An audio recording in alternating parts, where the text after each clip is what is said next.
Sometimes the truth is stranger than fiction, and today's podcast features 3 stories that demonstrate that. The audio from all 3 of these stories has been pulled from our main YouTube channel and has been remastered for today's episode. The links to the original YouTube videos are in the description. The first story you'll hear is called The Oklahoma Problem, and it's about a woman who discovers something buried in her past. The second story you'll hear is called The Dark Room, and it's about a man who wakes up in total darkness with no memory of where he is, but then realizes his nightmare is only just beginning. And the third and final story you'll hear is called Timothy Dexter, and it's quite possibly the most absurd rags-to-riches story. This resident, Karen Davis, got married, and then after the ceremony and after the honeymoon, she went through the process of changing her last name from Davis to McBride to match her husband's last name. After the change was done, the last step was to get a new driver's license with the new name on it.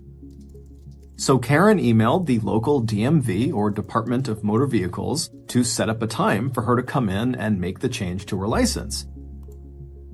But after she sent that email, the local DMV immediately emailed Karen back, and they told her that they could not help her with this request until she resolved an issue. Now, they didn't specify what this issue was.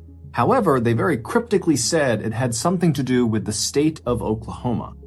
And then at the bottom of the email, there was just a phone number they told her she needed to call in order to resolve this issue. And so Karen's thinking, okay, that's pretty weird, but I did used to live in Oklahoma, so that probably has something to do with it. And so, not thinking much of it, she punched this number the DMV had given her into her phone, and then she let it ring. A few moments later, much to Karen's shock, a woman from the Norman, Oklahoma District Attorney's Office picked up the phone and said, "How can I help you?" Karen immediately assumed that the DMV must have made a mistake, that maybe they were trying to give Karen some other number in Oklahoma because this was an Oklahoma problem, and they had mistakenly given her the number to the DA's office. But since she had this woman on the phone, Karen told her, hey, I was just trying to get a new license in Texas. They told me there was some sort of issue. It had to do with me potentially living in Oklahoma. I don't know what it is, but this is the number they gave me. So I'm sure it's a mistake, but that's why I'm calling. The woman from the DA's office had no idea who Karen was, but after taking down Karen's information and looking on her computer, she discovered Karen's so-called Oklahoma problem. And after she explained to Karen what this enormous problem was, Karen literally couldn't believe it. But after this woman went over the details a few more times and really showed Karen that this Oklahoma problem was very, very real, suddenly everything in Karen's life made sense. For the last 22 years, Karen, who was incredibly smart and friendly and polite and never had a problem with anyone, had an incredibly hard time getting a job. Even jobs that she was extremely qualified for, she would get turned down for someone who was way less qualified.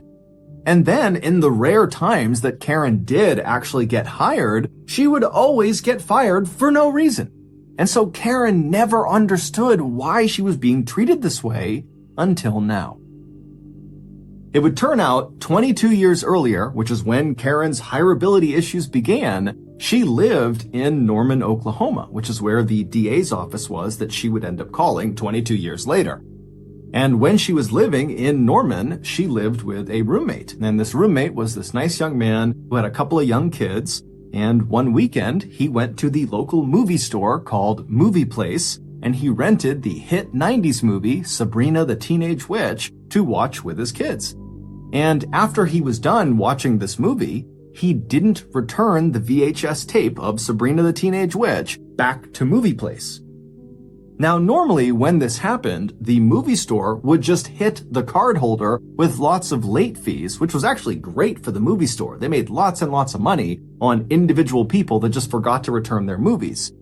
And if the cardholder just continued to hold on to this delinquent movie, at some point the movie store would just hit them with a final fee that basically accounted for the total cost of the VHS tape that they had effectively stolen. And then at that point, the matter was resolved. The cardholder owned the VHS tape, whether they knew it or not, and the movie store simply moved on.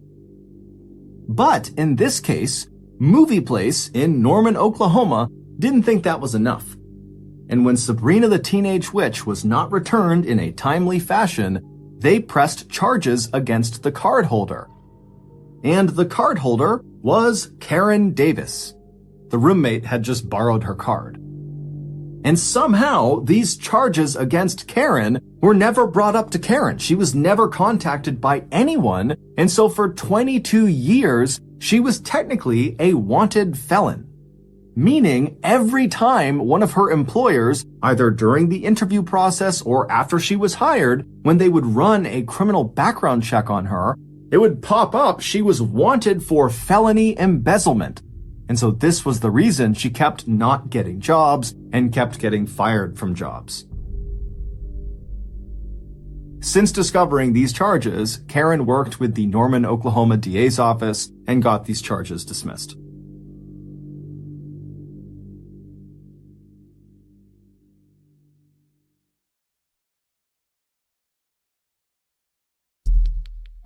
Our next story is called The Dark Room.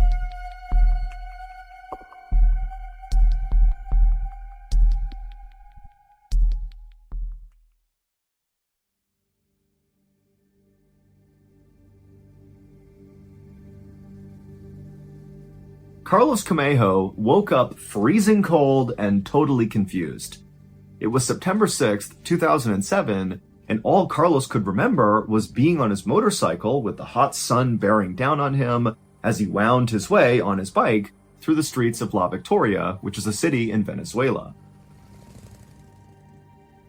Carlos tried to open his eyes, but he couldn't, and then when he tried to move his body, he couldn't do that either.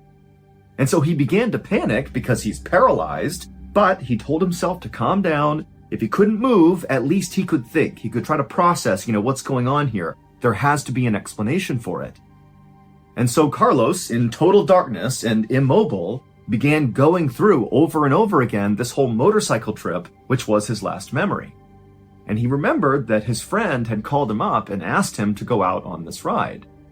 Carlos used to go out all the time on his bike for fun with his friends and by himself, but now that he was 33 years old and married, he didn't have the time for it as much. But the weather had been so beautiful that when his friend had called and asked to go out, Carlos said, "Let's do it." And so Carlos began going over in his head the route that they had taken through La Victoria, and all he could remember was this long straightaway and then a right turn, and then nothing. It was like after he made that turn, everything went blank. And as Carlos thought about how weird it was that one, he was paralyzed, and two, he had no memory of what happened after he made that right turn, he started to realize that he felt something against his back. It was like there was a block underneath his back, kind of right between his shoulder blades, propping his chest up, and he felt his arms kind of dangling down by the side, and it was very uncomfortable. And as he laid in this totally awkward position, he began to hear somewhere out in the ether, unfamiliar voices just kind of chatting, and immediately Carlos is like, okay, someone's here to help me.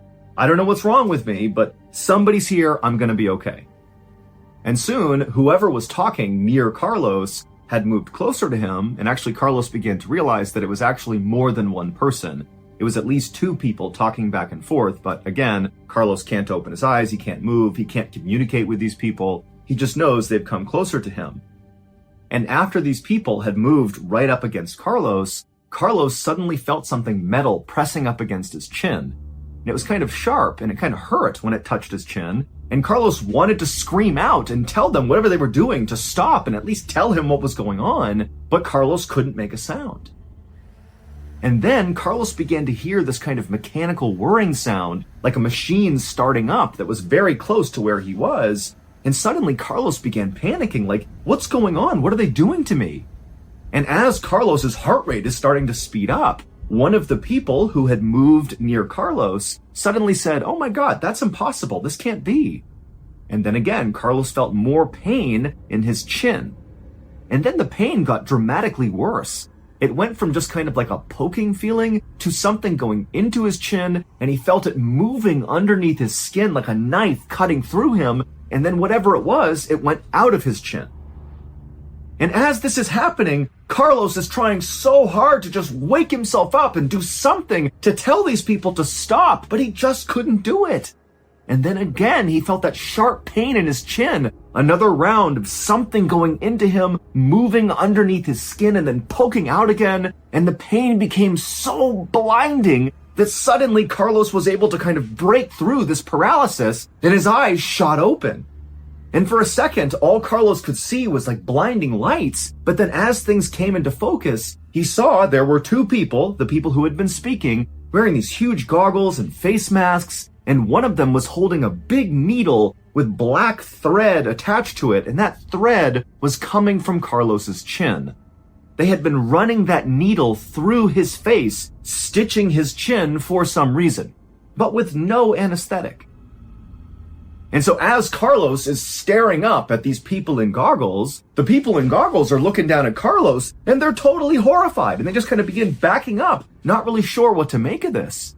And then Carlos, again, kind of breaking through this weird paralysis he was under, he was able to lift his head up and look down at his body. And he saw, to his horror, that he was totally nude. He was laying on a metal table and there was this Y drawn on his chest, starting at his collarbones, coming down right underneath his throat, and then straight down across his chest. And then after Carlos saw this Y on his naked body, he looked over at a tray that was right next to this metal table near these two guys in goggles who were now kind of backing up. And he saw there was a whirring instrument on this table, and it was a circular blade, a saw. That was the sound he heard. And that's when Carlos figured it out.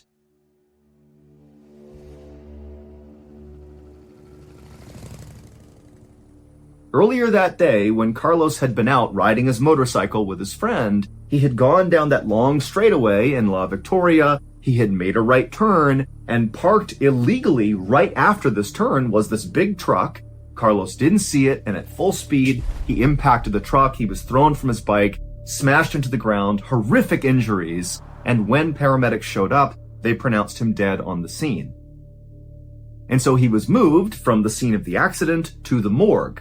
And at the morgue, Carlos was stripped naked and put on this metal table, and they placed a block underneath his shoulders, kind of propping his chest up, and they drew a Y down the center of his chest for his autopsy.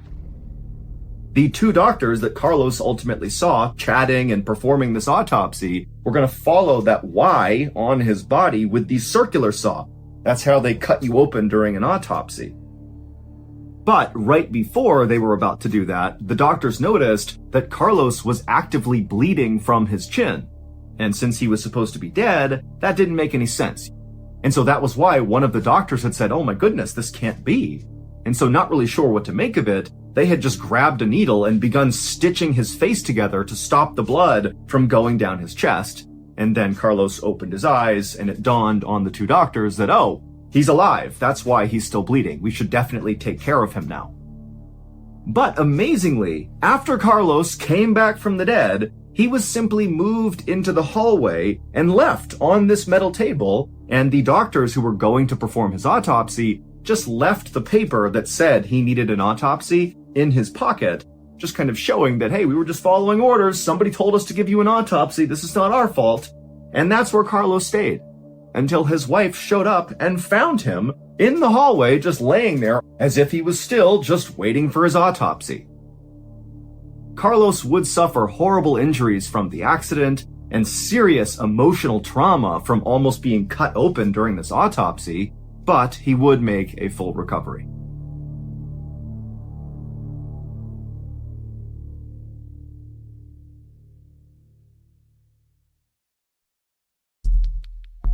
The next and final story of today's episode is called Timothy Dexter.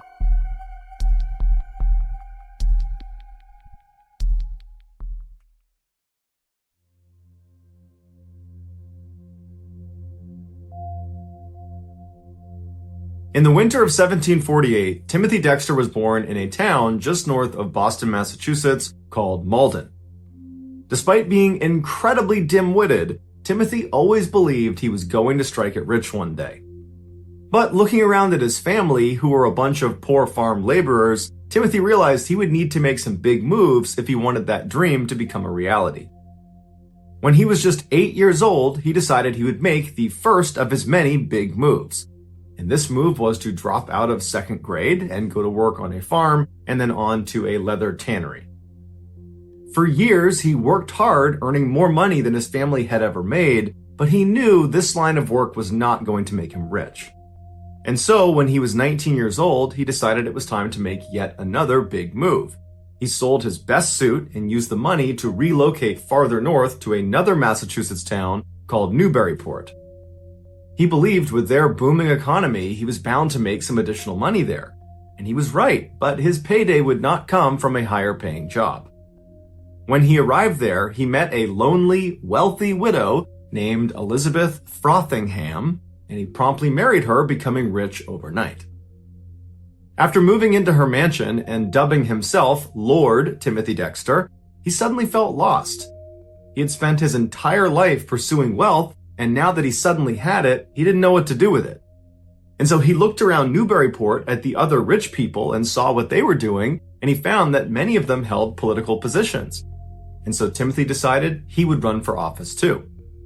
But unfortunately, the voters caught on to the fact that he was a second grade dropout who couldn't read or write or think critically, so he didn't win the election.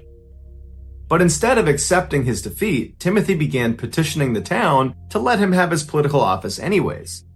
And the town said, no, that's not how democracy works, but Timothy didn't really understand, and he just continued to send these carefully outlined petitions explaining exactly why they needed to appoint him. The town had to bring in experts that were able to decipher what he wrote, because Timothy was deeply illiterate, and his petitions were so riddled with spelling mistakes and were so confusing that at first glance it looked like it was written in a foreign language. After they deciphered them, they would immediately deny them, but Timothy just continued to send them. And so finally the town got so fed up with all of his petitions that they decided they would just give him a fake political title just to get him to stop, and to low-key humiliate him. They offered him the title of the Informer of Deer, and they told him his job was to look high and low all over Newburyport for any signs of deer activity. And the joke was, in Newburyport, there are no deer. But Timothy did not find this humiliating. He did not see the joke in it. He took it very seriously and believed his petitions had worked. And so he took his political title, and with great enthusiasm, he got to work, spending all hours running all around the town, carefully documenting all deer activity, of which there was none. At the end of his term, Timothy felt like he had accomplished a lot as the Informer of Deer and was ready to move on from political office. And so he turned in his official Informer of Deer logbook to the town and told them they should pass it along to the next Informer of Deer to get them up to speed. Unfortunately, when the town opened that logbook, they found it contained only crude pictures of deer and then illiterate ramblings about deer that were so difficult to decipher that even the experts weren't able to do it. And so the logbook was thrown away, and the Informer of Deer position was never filled again.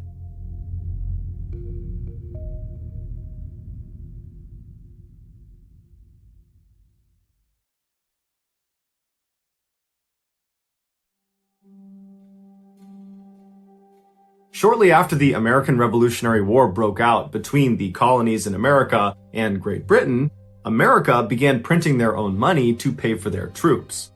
But this money, called the Continental Dollar, it wasn't backed by silver or gold. It was just backed on the promise of future value if America won the war. That, combined with overprinting this money, led to rampant inflation, and very quickly the Continental Dollar was worthless. Some of the wealthy folk in Newburyport decided they would do the troops a favor, who were now destitute because they held all of this worthless currency.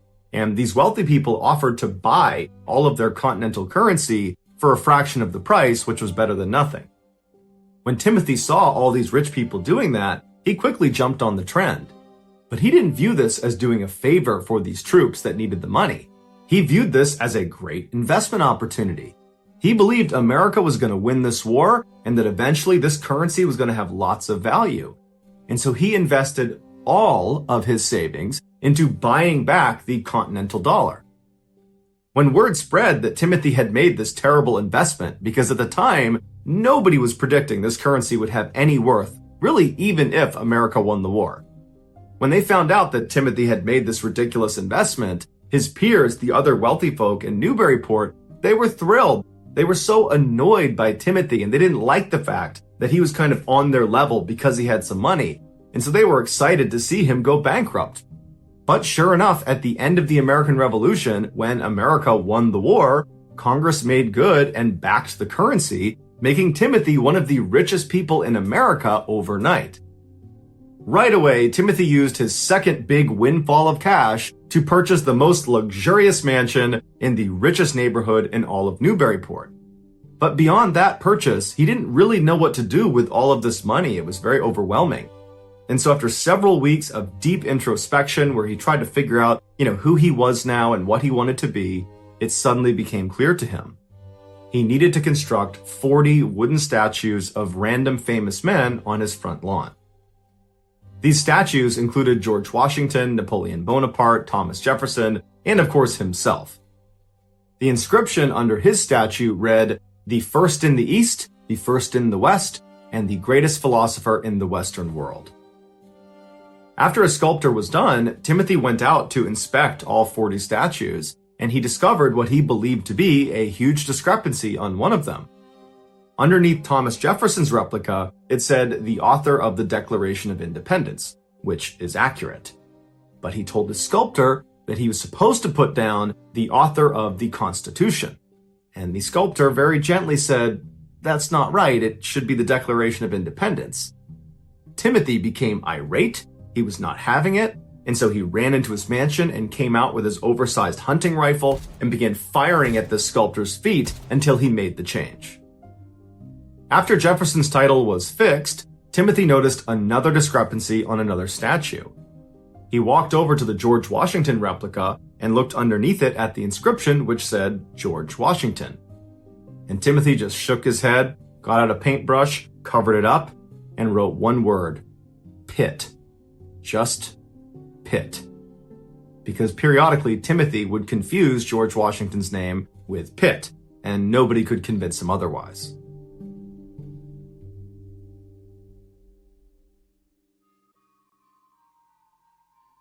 By now, the other wealthy folk in Newburyport had really grown to resent Timothy. And now he was just showing off his wealth with his totally ridiculous mansion and all of his statues. And so some of these aristocrats wanted to find a way to just ruin Timothy. And so knowing he was not a very bright man, they decided they would start giving him deliberately terrible investment tips. The first being that he should buy a whole bunch of warming pans and send them to the Caribbean. A warming pan is like this big frying pan that you load up with hot coals and you slide under your bed to stay warm at night.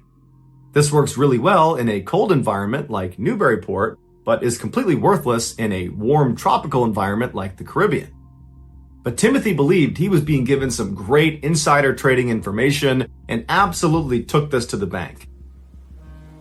And he went and bought 2 ships and he loaded them up with 40,000 of these huge warming pans and he fired them off to the Caribbean. And when they got there, the locals didn't know what they were or what they were for, but they found these warming pans served as great ladles for molasses. And they all sold out for a huge profit. And so Timothy went to those aristocrats and he thanked them for their incredible investment tip. These rich people were furious that their plan had backfired, and so they decided they would pitch him another, even worse investment tip that was bound to ruin him. They told him, "Why don't you buy up a whole bunch of coal and send it to Newcastle, England?" Newcastle being the coal capital of the world, where there was so much coal there was actually an expression at the time, "That's like sending coal to Newcastle," which meant you're doing something completely pointless. But these fine rich folks had never done Timothy wrong, and so he took their advice and once again took it to the bank. He loaded up his ships with coal and he sent them off to Newcastle. And this would have ruined him had it not been for the coal workers' strike that occurred right before his shipment arrived. And so when Timothy's coal arrived on the shores of Newcastle, there was a coal shortage, and all of his coal sold out for another huge profit. And so once again, Timothy went back to the aristocrats and said, "Thank you for the incredible advice." Now truly irate that their plan has backfired 2 times, these aristocrats got together and said, "Okay, we gotta set him up for something that's going to make him fail." And so they pitched him one more terrible investment tip. This was, "Hey Timothy, why don't you go buy all the whalebone you possibly can? Just hoard it, keep it in your house, because someday it's going to get really valuable." At the time, whalebone was extremely expensive and losing its value every single day. But again, Timothy thinks, these people have never done me wrong, I'm going to do just that. And so he went out and he collected thousands of pounds of these rotting whale bones and made a huge stockpile in his basement. And shortly after he had built up this mountain of bone, over in France, it became fashionable for men to wear corsets. And wouldn't you know it, these corsets were made out of whalebone. And so once again, Timothy's investment completely paid off. And so he tipped his hat for a 3rd time to these rich folks that just keep making him more and more money. After these 3 big investment wins, Timothy was very confident and he viewed himself as a shrewd investor. And so he began to believe that he could identify winning investments himself. And so the first winning investment that he identified was to purchase all these stray cats in Newburyport that were lined up for euthanization. Timothy figured these mangy, sick, feral animals would make great house pets in the Caribbean. And so he loaded them all onto his 2 ships, he fired them across the sea, and wouldn't you know it, they sold like hotcakes. Not because they were cute and cuddly, but because, unbeknownst to Timothy, the Caribbean had a huge rat infestation problem in their warehouses, and so his shipment of stray cats arrived at the perfect time.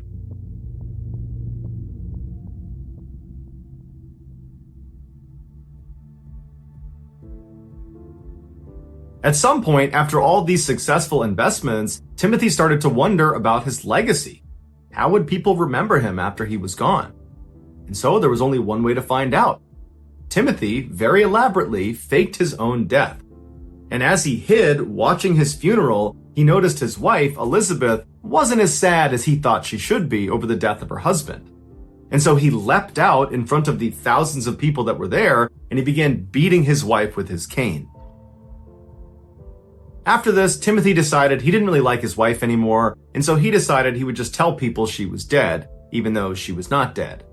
And so when people came to Timothy's mansion and they saw his wife walking around, clearly alive, Timothy would tell them, "Oh, she's a ghost."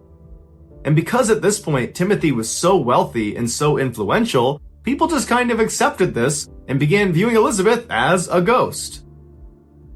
Before Timothy's actual death, he penned an autobiography called A Pickle for the Knowing Ones, a title that to this day people still don't really understand. Inside the book were 24 pages of completely illiterate ramblings with absolutely 0 punctuation. The book was so terrible that it actually sold out very quickly because people thought it was funny to buy this book. After people criticized Timothy for not using any punctuation, Timothy printed a 2nd edition where at the very end he included a single page with 13 lines of just random punctuation marks with a note at the bottom that said, "Go ahead and sprinkle these in as you see fit."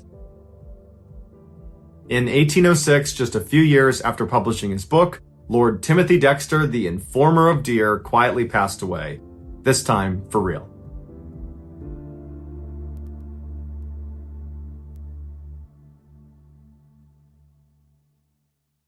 Sometimes the truth is stranger than fiction, and today's podcast features 3 stories that demonstrate that. The audio from all 3 of these stories has been pulled from our main YouTube channel and has been remastered for today's episode. The links to the original YouTube videos are in the description. The first story you'll hear is called Memories, and it's about a man who went missing. Had to just take some job in order to pay the bills. And so the job he got was a cookware salesman for a local company, and it did pay the bills, but it did not make Larry happy. And so on the weekends when Larry was not working, and if it was okay with his wife, he would basically just disappear and go fishing on Lake Erie, which is about an hour north of where they lived. And that was his way of kind of disconnecting from reality and kind of disconnecting from his somewhat crappy life. And so on Friday, March 15th, Larry approached his wife and said, hey, I'd like to head up to Lake Erie and go fishing for the weekend. And she would tell him, I got the kids, it's fine, you can go do that. But I heard the weather was going to be really bad. Are you sure that's such a good idea? And Larry would tell her, you know what, don't worry about it. These storms, they always hype them up. They're never a big deal. I'll be fine. And so he kissed his wife, he kissed his kids, he grabbed his stuff, he hopped in his truck, and he left and headed up to Lake Erie. That night, Lake Erie was hit with a massive thunderstorm, way bigger than the one that the news was predicting. And then the following morning, the Coast Guard discovered Larry's boat floating around on Lake Erie. There was minor damage to it, and it was missing an oar, and it was missing Larry. Larry was nowhere to be found. And so a search was launched for Larry, but he was never found, and he was eventually declared dead. And so even though the family did not have Larry's body, they would hold a funeral for him, and his wife was able to actually cash his life insurance policy, which was enough to pay for her and the kids. 8 years later, in 1965, Larry Bader's niece, a 21-year-old woman named Suzanne Peka, was in Chicago at a sporting goods show with a friend of hers. And as they're walking through the different exhibits, looking at different sporting goods equipment, they noticed over on the side of the building, there was a fairly large group of people gathered around this one particular exhibit. And so she and her friend she was with walked over to this group and they kind of pushed their way through. And in the middle of this group was this man with an eye patch and a big mustache doing an archery demonstration. Basically, he was shooting arrows into a target about 30 feet away. And so Suzanne and her friend just kind of watched this guy for a couple of minutes, and very quickly they could see why he was attracting this big crowd, because he was just an incredible archer. He was hitting the bullseye over and over and over again. But as they continued to watch this guy, Suzanne's friend started to notice something unique about him. And he eventually turned to Suzanne and said, hey, doesn't this guy look exactly like your uncle who went missing on Lake Erie? And Suzanne was kind of surprised to hear him talking about her missing uncle, but she turned and looked at this guy, and all of a sudden she saw it too. He was a spitting image of Larry Bader, her uncle. Although this guy had an eye patch and a mustache, but even with that, he looked exactly like Larry. And as Suzanne is watching him, she's thinking, Larry was known for being this incredible archer, and here this guy is who looks just like him, and he's an incredible archer. And so after this demonstration was over, Suzanne and the friend ran over to this guy with the eye patch on, and Suzanne says to him, hey, I know this sounds totally crazy, but you look exactly like my uncle, Larry Bader, who went missing on Lake Erie 8 years ago. And so the guy, he hears her and he kind of smiles and says, I'm sorry, I don't know Larry Bader. My name is John Johnson. People call me Fritz. I'm sorry, I don't know who your uncle is. I can't help you. But Suzanne, as she stood there staring at this guy, she was becoming more and more convinced this was Larry Bader, despite the fact this guy is saying he is not Larry Bader. And so she says to him, no, you are Larry Bader. I'm positive you're my uncle. Now at this, Fritz would be polite but firm, and he would reiterate that, look, I'm not your uncle. I don't know who Larry Bader is. I don't go to Lake Erie. I just don't understand why you think I'm him. I live in Omaha, Nebraska with my wife and my kids, and I'm on TV. I do sports journalism in Omaha, and I advise archery companies, and that's why I'm here. So I don't know why you think I'm your uncle, but I'm not. I'm sorry. And with that, Fritz turned around and he walked away. And after this discussion, Suzanne and her friend were not remotely deterred from what Fritz was saying. They were completely convinced this was Larry Bader. And so they ran to a phone, and Suzanne called her two other uncles, so Larry Bader's brothers, and she explained how she met this guy that is the spitting image of their brother, and they immediately hopped on a flight that night and flew to Chicago, and the following morning, the two uncles, along with Suzanne and her friend, they went back to the sporting goods show. They went over to the archery exhibit, and sure enough, there was Fritz doing his archery demonstration, and as soon as there was a break, Suzanne, her friend, and now the two uncles, so Larry Bader's brothers, they walk over, and the two uncles, as soon as they see this guy, despite the eye patch, despite the mustache, they too would say, this is our brother. And so they approached him and they said, look, I know you're saying you are not our brother. I don't know what's going on here, but you look exactly like our brother. And we have his military paperwork right here with fingerprints. will you please just humor us and go to the police station with us and get fingerprinted? That way you can prove you really are not our brother. Please, we've been looking for our brother for a long time. This would be a huge favor to us. And so Fritz was annoyed. He didn't want to do it, but he's like, okay, fine. I'll go to the police station with you. I'll get my fingerprints taken and we can put this behind us. And so that day they left the sporting goods show. They went to a police station and Fritz had his fingerprints taken. And afterwards, the police would tell him, "You are Larry Bader." When Fritz heard this, he could not believe it. I mean, he literally did not believe he was Larry Bader. It wasn't like this revelation prompted new memories and suddenly he recalled it all. It was really the opposite. Fritz immediately is trying to rack his brain to figure out, like, is my whole life a lie? But there was nothing. All he had was a contiguous stretch of memories from when he was a very young child as Fritz Johnson all the way to the present. But we now know that the bulk of his memories are all not real. He was never a child as Fritz Johnson. He was Larry Bader and then became Fritz Johnson only 8 years earlier. The timeline of what happened to Larry Bader is rough at best, but as far as we understand it, Fritz Johnson showed up in Omaha, Nebraska a couple of days or a couple of months after Larry Bader went missing on Lake Erie.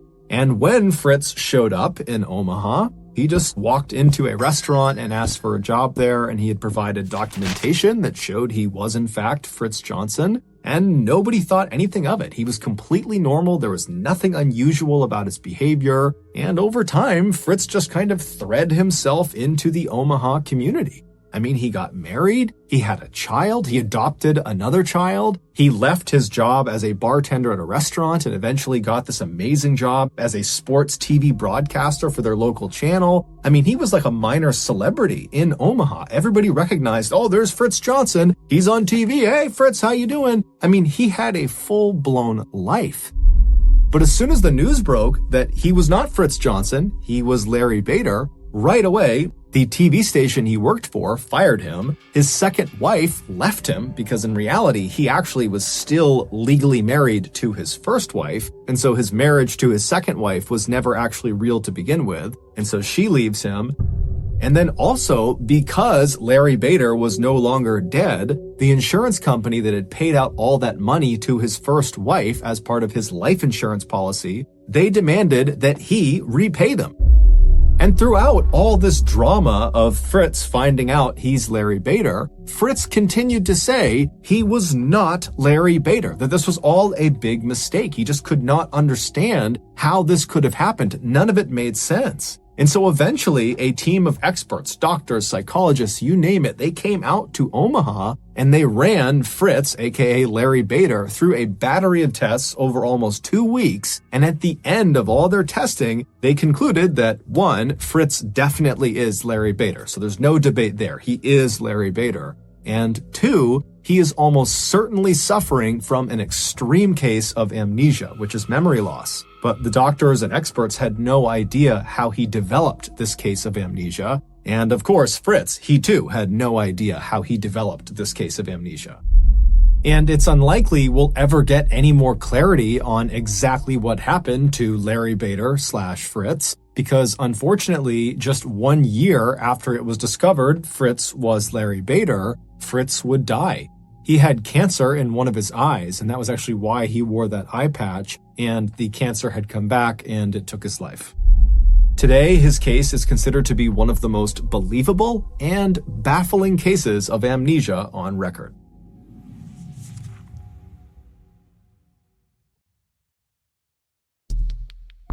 Our next story is called The Bully.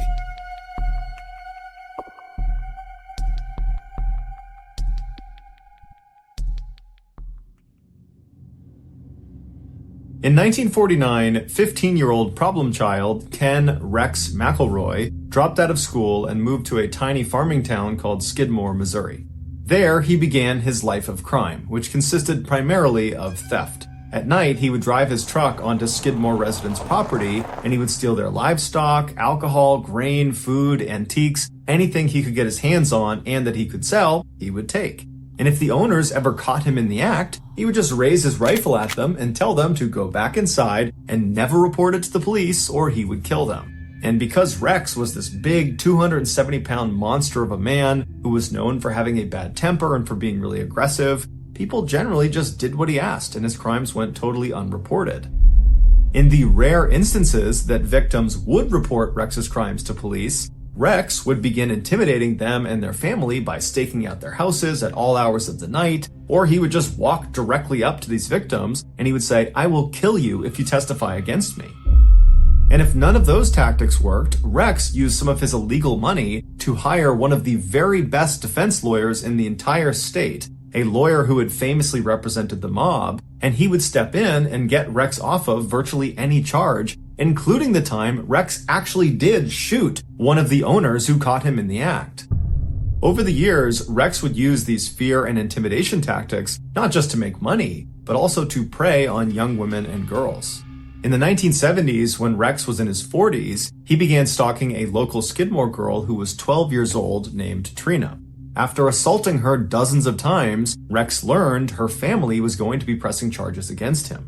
So Rex burned down Trina's family's house and killed the family dog, and then threatened to kill the entire family unless they signed paperwork that would legally marry their daughter Trina to Rex. This would protect him legally in case they pressed any charges against him.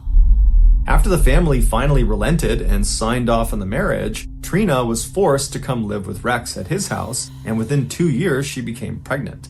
After the birth of her child, she took her baby and tried to run away from Rex, and she ran back to her family's new house, and she was hiding there, but Rex tracked her down, he took her and their baby back, and then Rex proceeded to burn her family's house down again, and again killed their new family dog. By the end of the 1970s, Rex wasn't only just the most hated person in Skidmore, he was the most destructive person. He had hurt so many people in town, but it seemed like no one could do anything about it. It was like he was untouchable.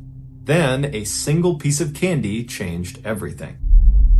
In 1980, one of Rex's children was at a local grocery store in Skidmore when they were caught stealing a piece of candy. When the shopkeeper asked the child to put the candy back, they refused, and it caused this huge fight, and before long, Rex has found out about this huge fight, and Rex, instead of being upset with his child for stealing, he becomes enraged that the shopkeeper had the audacity to accuse his child of a crime. And so Rex began stalking the owner of the store, a 70-year-old man named Bo, along with the rest of Bo's family. At all hours of the night, Rex would just show up in front of their house with a gun slung across his lap, and he would fire shots into the air, and then during the day, he would walk right up to Bo and he would tell him, "I'm going to kill you."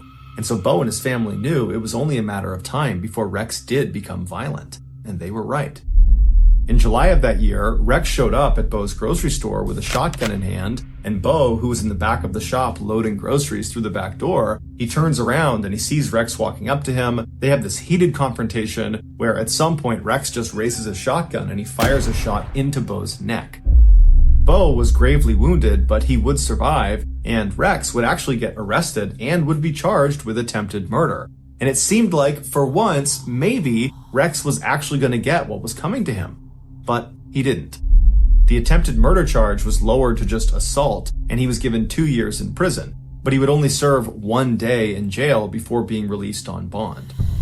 And as soon as he was out on bond, he went right to his house and he got his rifle that had a bayonet attached at the end of it, and he went right to the tavern in the middle of Skidmore, and he began telling anybody who would listen that he planned to finish the job. i.e. he was going to kill Bo, and he described in very graphic detail how he planned to do it, which involved this rifle and this bayonet.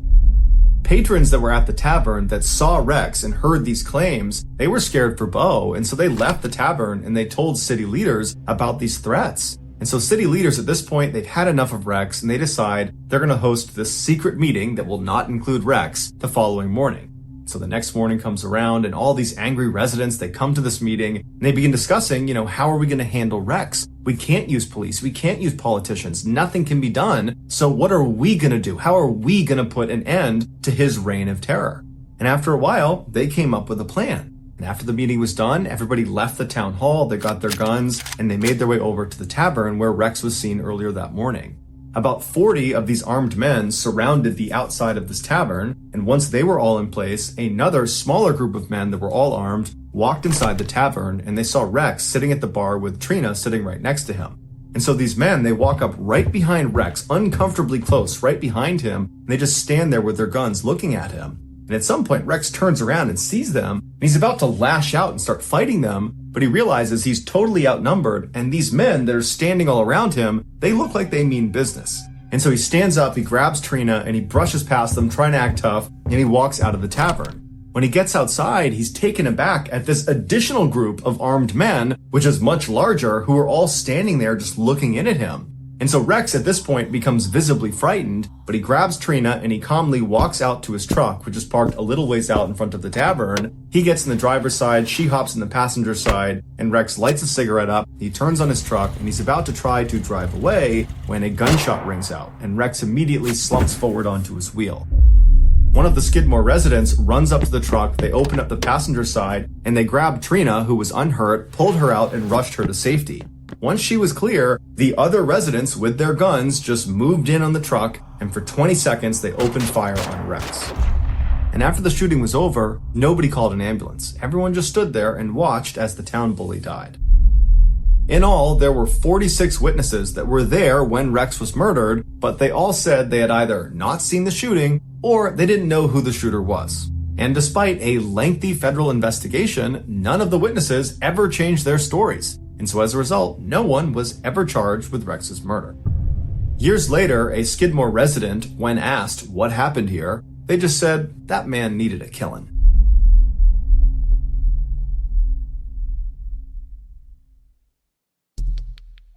The next and final story is called 1 in a Trillion.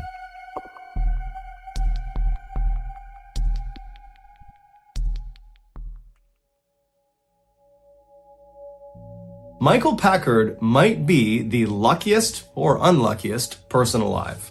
In 2001, when Michael was 38 years old, he was on a flight over Costa Rica when the small plane he was on crashed. The pilot, co-pilot, and a passenger were all killed on impact, but Michael and the 4 other passengers, they survived the crash, but they were all left badly injured and stranded in a very remote section of the jungle.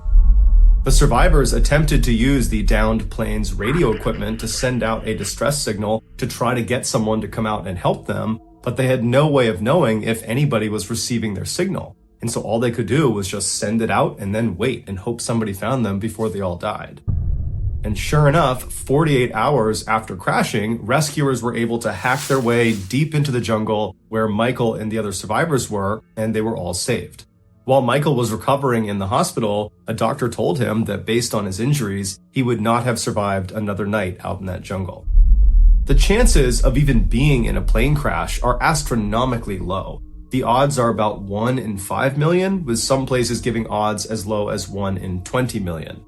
To put that in perspective, Michael was far more likely to have been struck by lightning, which is about a 1 in 1 million chance, than he was to have been in that plane crash. But that plane crash would not be the last time that Michael defied the odds and did something totally unbelievable.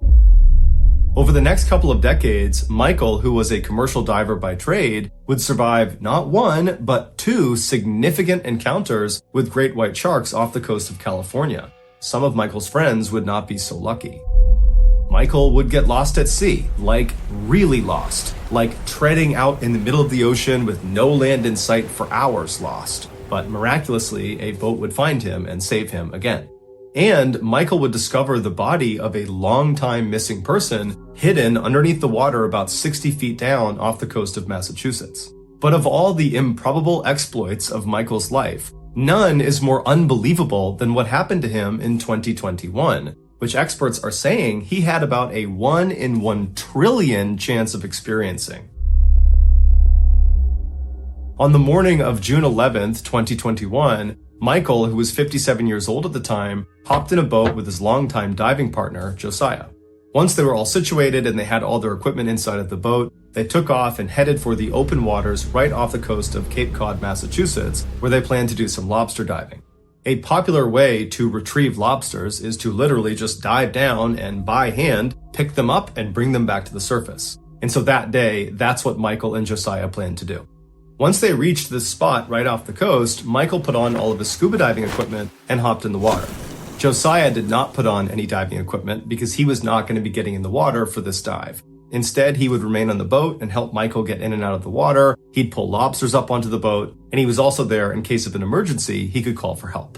And so just after 6 a.m., once Michael was in the water and signaled he was good to go, he dove down below, and after a little while, he came back up, but with a relatively small haul of lobsters. And so the two men figured that, well, I guess today is just not a great day for catching lobsters. But regardless, for the next couple of hours, Michael continued to go down and catch as many lobsters as he possibly could. By 8 a.m., Michael had captured approximately 100 pounds of lobsters that were now in the boat. And so Michael and Josiah were actually starting to feel pretty good about this particular trip. And so Michael decided he would go back down one more time and try to get just a few more lobsters before they called it a day.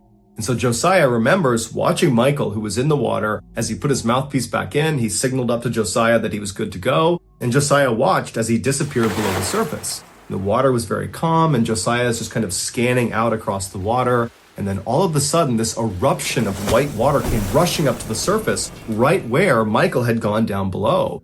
And so right away, Josiah leaned out over the edge of the boat to see if he could look down and see his friend. But he didn't see Michael anywhere. Instead, he saw something massive moving around underneath them.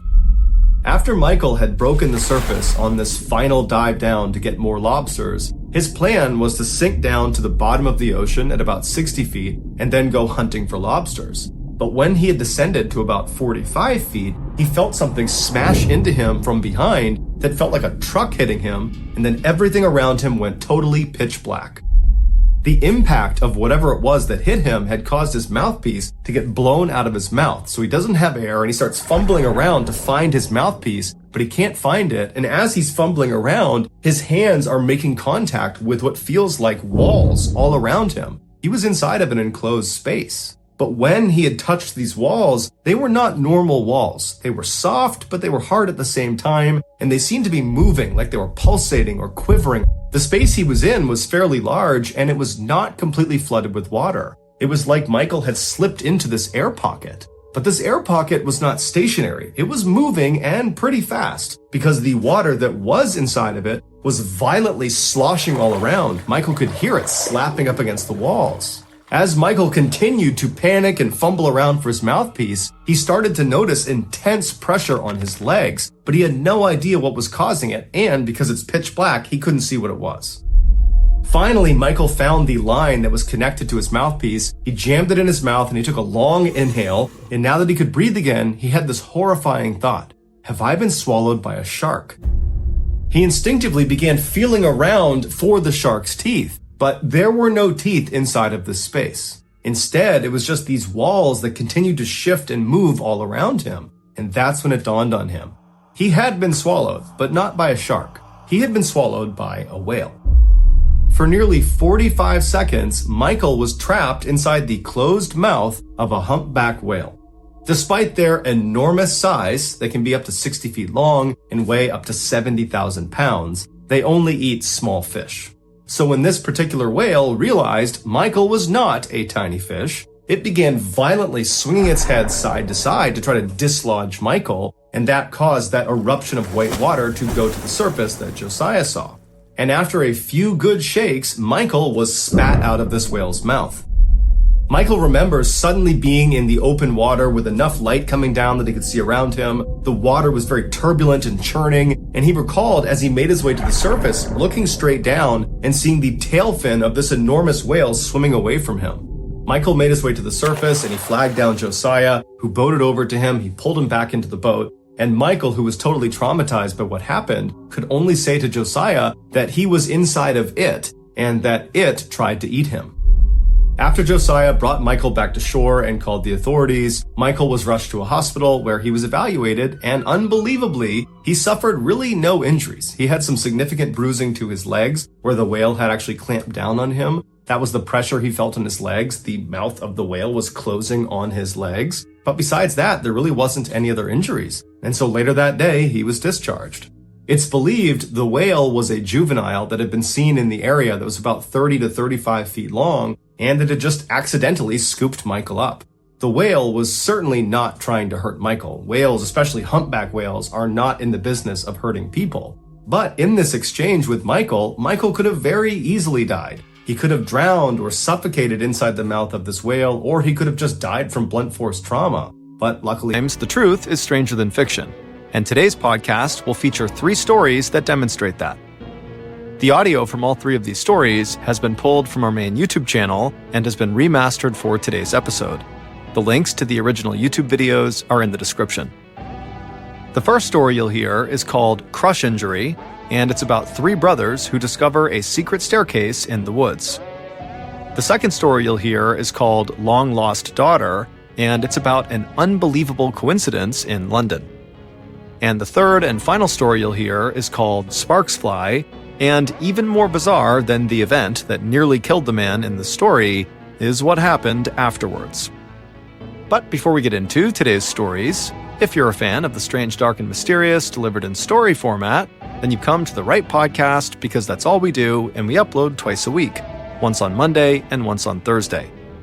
So, if that's of interest to you, please ask the Amazon Music follow button to be the back half of your 2-person horse costume for Halloween, and then, after they agree to do it, spend the night before drinking Miller Lite and eating falafel. 1994, a middle-aged man named Ivan, who lived in Estonia, which is a country in Northern Europe, was walking in this forest looking for firewood.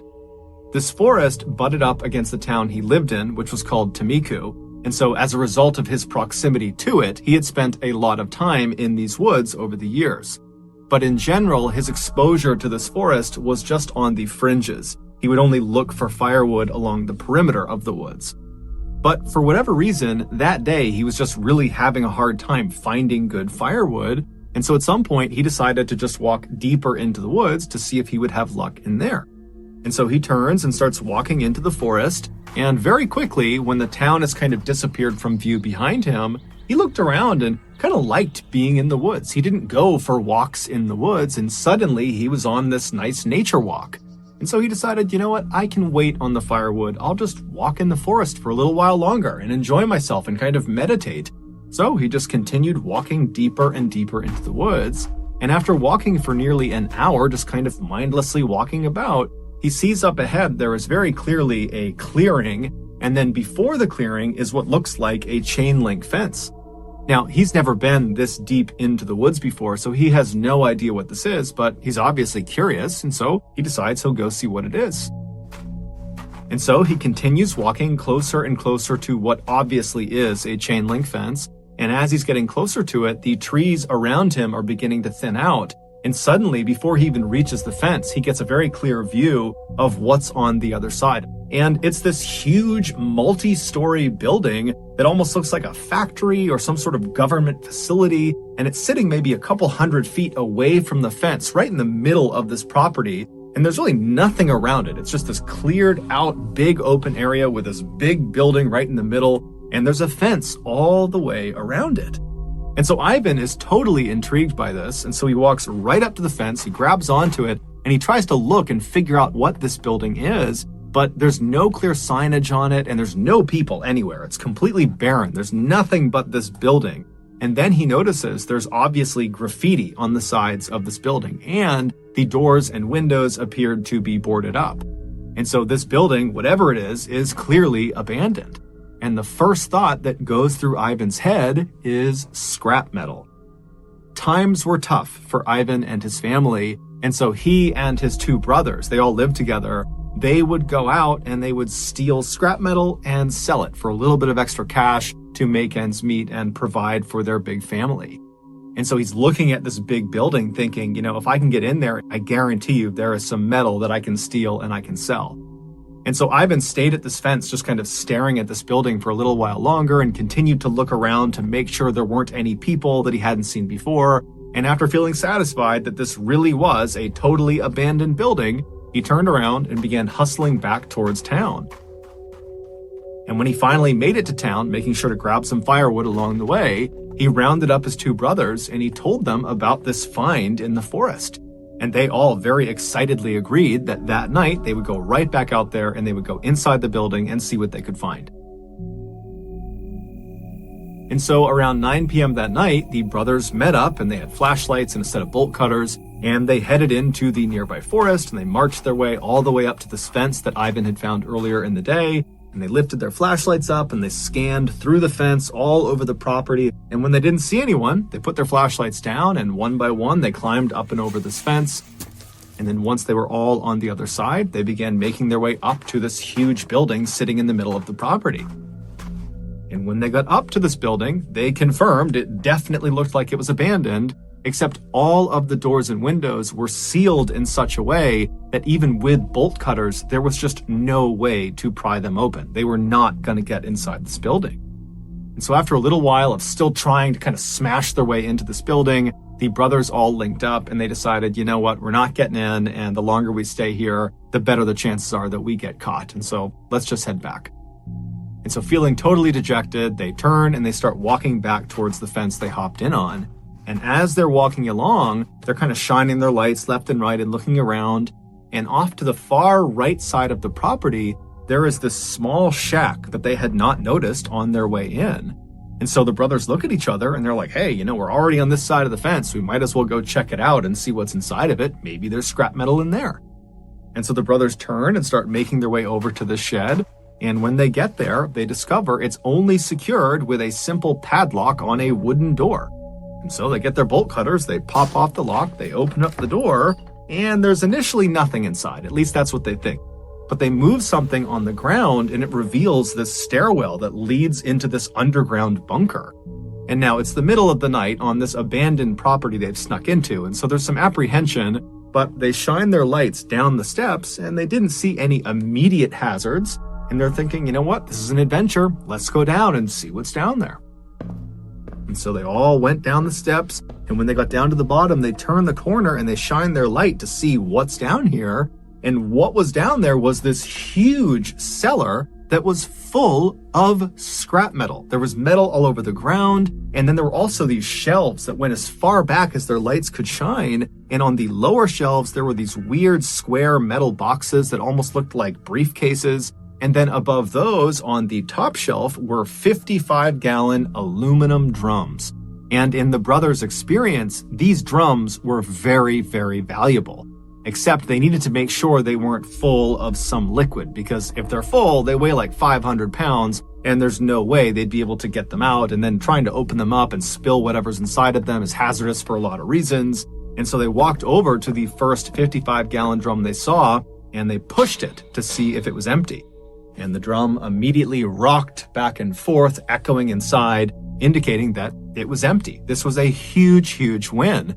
And so the brothers are totally amazed. They grab this first drum, they pull it off the shelf, and they wheel it over to the base of the steps. And then they go back to get another drum off the shelf, and they reach up, they grab another empty drum, and as they're pulling it off, it dislodges another 55-gallon drum that was nearby that was full of some liquid, so it weighed 500 pounds.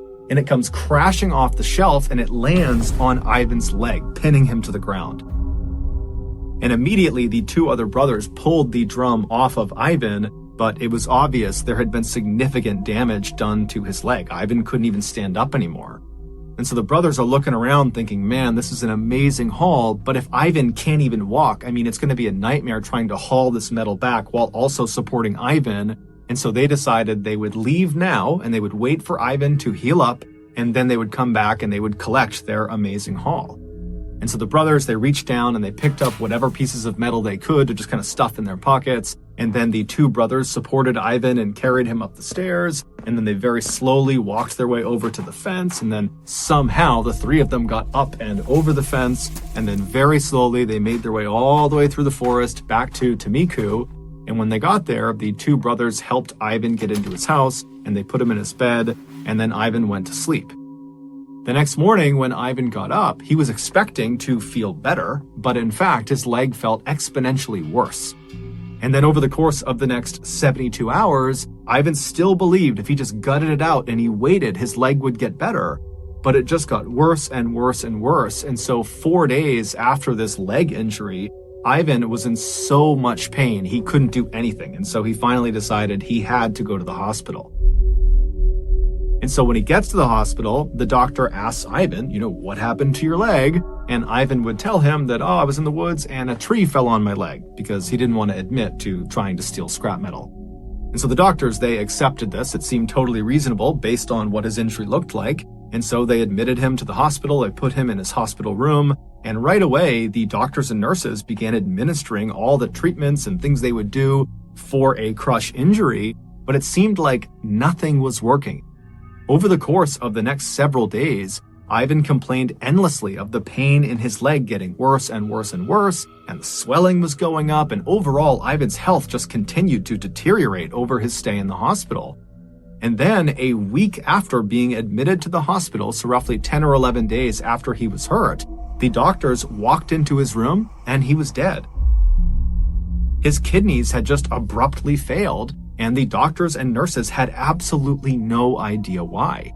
And so they told the family, we don't know what happened to him. And so the family just had to collect Ivan's body, and then they had a funeral for him. But they're all thinking to themselves, how could this have happened? He hurt his leg and then his kidneys failed? It didn't make any sense. But before they could get any clarity on that, they were dealt another tragedy. The beloved family dog just kind of abruptly died. It was young, it was healthy, and so just like Ivan, it was like this totally unexpected death. And so once again, the family's asking, what's going on here? And then just a couple of days after that, Ivan's stepson came downstairs one morning complaining of feeling sick. And when his family looked at his hands, they were blistered and covered in boils and looked like he had just reached his hands into a fire or something. But he would tell his family, I didn't do that. I don't know what's going on with my hands. I don't know why I feel so sick. And so the family rushed the boy to the hospital, and naturally the doctors asked him, how did your hands get this way? What happened to you? And the boy would say, I don't know. But over the course of this initial discussion with doctors, the boy would tell them that over the last couple of days, he had been sifting through his stepfather, Ivan's possessions, and he had actually been using some of Ivan's tools from his toolbox. Now, the doctors were already aware of the strangeness around Ivan's death, and they were aware of the sudden passing of the family dog, and now they're seeing this boy who is showing up with these strange symptoms for no particular reason, and so the doctors knew something was off. And so on a hunch, they contacted the authorities, and they told them what they thought, and then later that day, the authorities showed up at Ivan's family's house, and when they got out of the car, they were covered head to toe in white hazardous materials suits, and they told the family to evacuate the house for their safety. And then these people in suits got out these special wands and tools, and they marched into the family home, and immediately all their equipment led them to this one particular closet near the kitchen. And when they opened it up, in the closet was Ivan's toolbox, the same one the boy had been handling over the past couple of days. And when they opened that up, they found there were lots of normal tools you would expect inside of a toolbox, and they discovered one strange piece of scrap metal. It was the only piece of scrap metal that Ivan had grabbed off the floor of that cellar and tucked in his pocket before he and his brothers had left. And then after Ivan had passed away, his stepson had been going through his things and he had discovered this piece of scrap metal, and for whatever reason, he had transferred it from the jacket to Ivan's toolbox. What Ivan and his family didn't know was that that piece of metal was extremely dangerous, because it came not from some abandoned building on some abandoned property in the middle of the forest. It came from an abandoned nuclear waste storage facility. That is what Ivan and his brothers had snuck onto. But because Ivan and his brothers had hopped over that side fence, they didn't see any of the warning signs that are posted on the front of the front gates telling people to stay back. Inside that cellar that the brothers were in, those small metal briefcase-looking things on the lower shelves were shields for radiation. Inside of each of them was radioactive metal. And when that full 55-gallon drum came crashing off the shelf and smashed into Ivan's leg, his leg was not the only thing it smashed into. It smashed into one of those metal briefcases and broke it open, sending the radioactive metal inside of it flying out, and it landed right next to Ivan on the ground. And so when the brothers scrambled to pick up whatever loose scrap metal there was on the ground, Ivan unfortunately grabbed one piece, and it was the radioactive one. By the time Ivan finally got back to his house, he was actually already dead. He just didn't know it yet. That piece of metal had been inside of his jacket pocket, and it had been pressed against his body long enough that he had been dealt a fatal dose of radiation. There was nothing anybody could have done, even if they knew what had happened to him. As for the dog, it used to sleep on Ivan's jacket, and it did so when this piece of scrap metal was inside of it, and so it too died of radiation poisoning. As for Ivan's stepson, the reason his hands had been so badly burned and why he'd become so sick, that was just from his brief exchange of touching the piece of scrap metal and then putting it in Ivan's toolbox. That alone had done that much damage to him. When the doctors considered the strangeness of Ivan's death, the dog's death, and now this boy's symptoms, they did suspect radiation poisoning, and so that was how the authorities were able to get to their house and very quickly locate that toolbox. Amazingly, Ivan's stepson and the rest of Ivan's family, including his two brothers, would make full recoveries. However, several months after this event and after authorities had come in and said their house was clear of radiation, the grandmother would suddenly die totally unexpectedly. She was healthy, nothing was wrong with her. And so even though it was not officially cited as having been caused by radiation, many people believe it's from the exposure she had to this piece of scrap metal.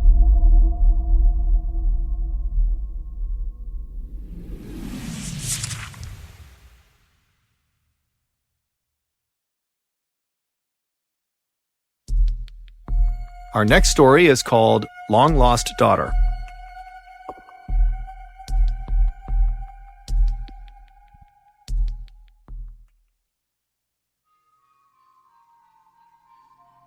In 2007, 60-year-old Michael Dick was living in Bow, East London with his wife and two daughters. While his life was not exactly exciting, it was good. He lived in a quiet and safe neighborhood, and Michael, who used to be a carpenter, was now semi-retired and got to spend the bulk of his time with his friends and family. But that year, something really started to bother him. 10 years prior, Michael had split up with his first wife, and after their divorce was finalized, his ex-wife and the daughter they had together, her name was Lisa and she was 21 at the time, those two stayed in the family home in Sudbury, England, and Michael moved south about an hour and a half to Bow, East London. The divorce had been quite messy, and so Michael had not only lost touch with his ex-wife, he had also lost touch with Lisa. And so fast forward 10 years back to 2007, and Michael and Lisa had not spoken since the divorce, and Michael found himself suddenly feeling this unbelievable wave of grief over the loss of his relationship with his first child. And so after speaking with his current wife and his two other daughters, he decided that he had to go find Lisa. He had to be reunited with her. The only problem was he didn't know where Lisa lived, he didn't have her contact information, and he didn't know where his ex-wife was, so he couldn't even ask her how to get in touch with Lisa. However, he did have the street address of where they used to live in Sudbury, England, and so he decided that would be his starting point. So in August of that year, Michael and his two other younger daughters, they hopped in the car and they left Bow, East London, and they headed up to Sudbury. And when they got there, Michael navigated to his old street, which had brick houses lining each side of the road, and he drove down until he spotted his old house, and he parked right out front. And then he alone hopped out of the car and he walked up to the front door. He took a deep breath and then he knocked on the door. When the door opened, it was not Lisa, it was not his ex-wife, it was some other family that he didn't know, and they didn't know Lisa or his ex-wife, and so they said, good luck finding your daughter, but we don't have any information for you. And so Michael was crushed, but he thanked them, and he turned around, and he went back to the car, and he told his other daughters about what he had just learned. And then from there, the trio just kind of began driving around Sudbury, half looking for Lisa out on the streets, although none of them thought they would actually find her, and then also kind of discussing what they were going to do next, because now they had nothing. And so as they're driving around the streets of Sudbury, they come to the realization that their best bet at finding Lisa is putting some sort of story in the local newspaper that hopefully she would see, and then she would contact Michael. And so they drove to the headquarters of the local paper, the Suffolk Free Press, and they went inside and they managed to speak to a reporter. And after telling the reporter Michael's story about how he's lost touch with Lisa, the reporter thought, you know what, this is actually a pretty interesting story and I'd be happy to do a small feature on you guys. And so the reporter, along with a photographer, brought Michael and his two daughters outside. They took a picture of them And then they told Michael, in the next edition of the paper that will run in a couple of days, we'll run this picture along with a little write-up about how you're looking for Lisa, and we'll put your contact information in there, and hopefully she sees it and she reaches out to you and you can be reunited and live happily ever after. And so Michael thanked the reporter and the photographer, and then he and his other 2 daughters hopped in the car and headed back to Bow, East London. In 2007, at the same time that Michael was beginning his search for Lisa, Lisa was actually beginning to think, you know what, I want to go find my dad. Lisa was now 31 years old. She had 3 kids of her own. She was married. She had moved out of Sudbury to a neighboring town. And she was thinking, I really want to have a relationship with my dad again so that my kids can have a relationship with him. And so she began speaking with her mother and with friends about how she should go about finding her dad, because like Michael, she didn't have his contact information, she didn't have a phone number, she didn't know anyone who would, and then when she went on social media to look for him, he wasn't on there, and so she was kind of at a loss. Then, one day in August, she was at her office and she was in the break room and she saw a copy of the Suffolk Free Press sitting out on the coffee table. So she picked it up and she began flipping through the pages, and then suddenly she stopped when she saw a picture of herself. She saw her and her mother walking along the streets of Sudbury. She had been in Sudbury just a couple of days ago to talk to her mom about finding her dad and kind of strategies for how to go about doing that. And then Lisa glanced at the caption for this photo and she nearly fell off of her chair. The man and the 2 girls who were the main focus of this photo that Lisa was in were her father and her 2 stepsisters. She just didn't recognize them. She just saw herself in the back of this photo. So purely by chance, after being apart for over a decade, on the only day that Lisa happened to be in Sudbury talking to her mom about finding her father, she was literally 100 feet behind her father and her stepsisters as they were looking for her and putting out this ad in the paper to hopefully find her. And this one photo that the photographer took captured all of them in the same frame.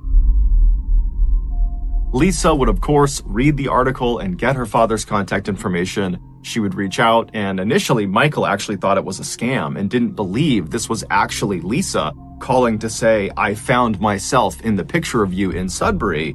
But eventually he was convinced and he drove right out to Sudbury and he got a chance to meet his grandkids for the first time. And today he and Lisa are still in touch.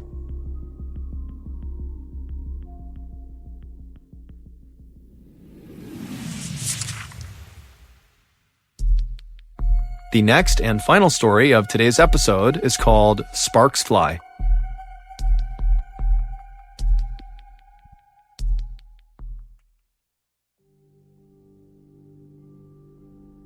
In July of 1848, a 25-year-old man named Phineas Gage got a job working construction on the Hudson River Railroad in New York.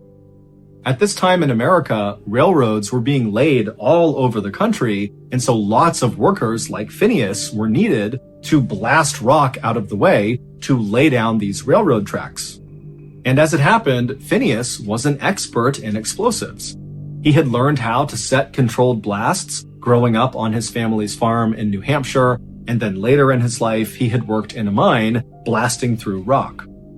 And so in addition to just being the ideal railroad worker for this time in America, when Phineas actually started working in New York on this railroad, his coworkers immediately started looking up to him. Phineas was extremely smart and energetic. He was this incredible conversationalist. He was charismatic and funny and a natural leader.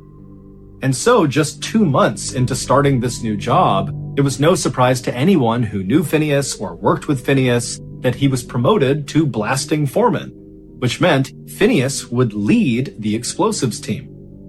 Phineas was so excited about this promotion that he went to a blacksmith and had a custom tamping iron made.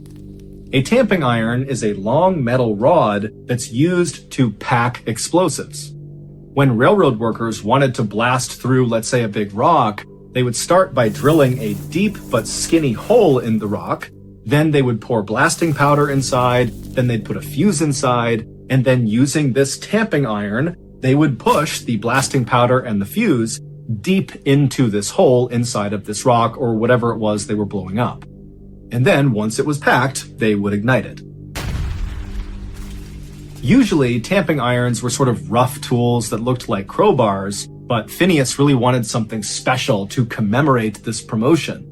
And so Phineas had the blacksmith make this perfectly straight, smooth, 4-foot-long metal tamping iron, and on one end was a pointed side, and on the other was a blunted side. And this rod, it weighed about 13 pounds, and it was about 1.25 inches in diameter. And Phineas loved this tamping iron. He brought it with him not just to work, but basically anywhere he went. On September 3rd, 1848, so not long after Phineas's big promotion, Phineas and his explosives team were blasting through some rock that ran through a forest. And Phineas, he was right up front over the blasting site, helping them prep the explosive. His team had drilled that long, deep, skinny hole into the rock they were about to blow up, and then blasting powder was put inside, a fuse was put inside, and then Phineas took his tamping iron and began packing the powder and fuse deep into the rock. And the way he did this is he used the blunt end of his tamping iron to pack the explosives, which meant the pointed end was sticking out of the rock. And so as Phineas is doing this, someone behind him slipped on a rock. One of his men tripped or something, and so Phineas, with his hands kind of on his tamping iron, turned to the right to look and see what was going on. And when he did this, somehow his tamping iron that was inside of this skinny hole must have nudged against the inside of the rock, created a spark, and ignited the explosive inside of the rock. Which meant the tamping iron was basically fired like a missile out of this hole into Phineas's head. It went in his cheek, up behind his left eye, up and out of his skull, and then shot 80 feet away, landing on the ground covered in Phineas's blood and brains. This happened so quickly that for a second after this thing has blown through Phineas's head, Phineas just stood there upright with his eyes wide, and then suddenly a geyser of blood began shooting out of the top of his head, and then Phineas fell backwards onto the ground. When Phineas's body hit the ground, he began having a seizure, at which point his co-workers, who were still kind of shaken up from this sudden blast, they rushed over and tried to kind of position him in a way that he wouldn't hurt himself. But I mean, they're looking at him and he's literally missing half of his head. He's covered in blood. And they're thinking, there's nothing we can do for him but basically wait for him to die. And so all of Phineas's co-workers, who adored Phineas, just stood there very somber watching their boss die. But eventually, Phineas stopped having a seizure, and then he opened his eyes and he looked up at his crew, and he sat up and he said, "What happened?" Now remember, half of his head has been blown out by a 13-pound, 4-foot-long metal rod that has shot through his head. And his co-workers, when they heard how clearly he was speaking and how focused his eyes were, they couldn't believe it. How in the world is this guy alive, let alone having a coherent conversation with them? And so the co-workers told Phineas, "Please lie down, we'll get you help, lie down, relax." But Phineas, who still had blood also shooting out of his head, just kind of stood up casually and walked over to the railroad cart and signaled for his crew to take him back into town. And so the crew, they're looking over at Phineas, who now is literally head to toe just red from blood. Still bleeding, but less so, and he's just sitting on the railroad cart waiting for them.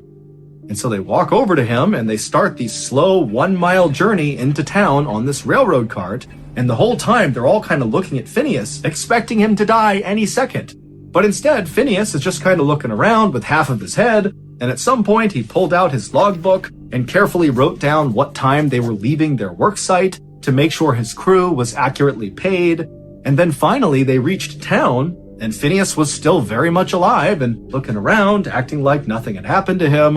And the co-workers helped him to his hotel, and Phineas just sat outside on a chair in front of his hotel, just people watching, while his crew went and got a doctor. A doctor soon arrived, and he too was completely shocked at Phineas's appearance, but even more so was Phineas's eyes.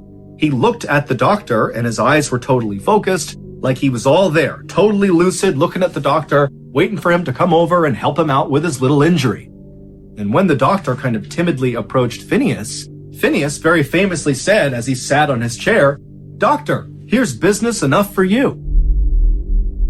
Like everyone else, the doctor fully assumed that despite Phineas's miraculous recovery from this injury, that he would soon die from this horrific wound in his head. And so the doctor moved Phineas up into the hotel, put him in a bed, and then basically made him comfortable. Now, the doctor at this point was not trying to save Phineas. He felt like there was nothing he could do to save Phineas. At this point, it was like mercy. Let's make this as pain-free as possible for Phineas as he inevitably dies from this injury. But Phineas didn't die.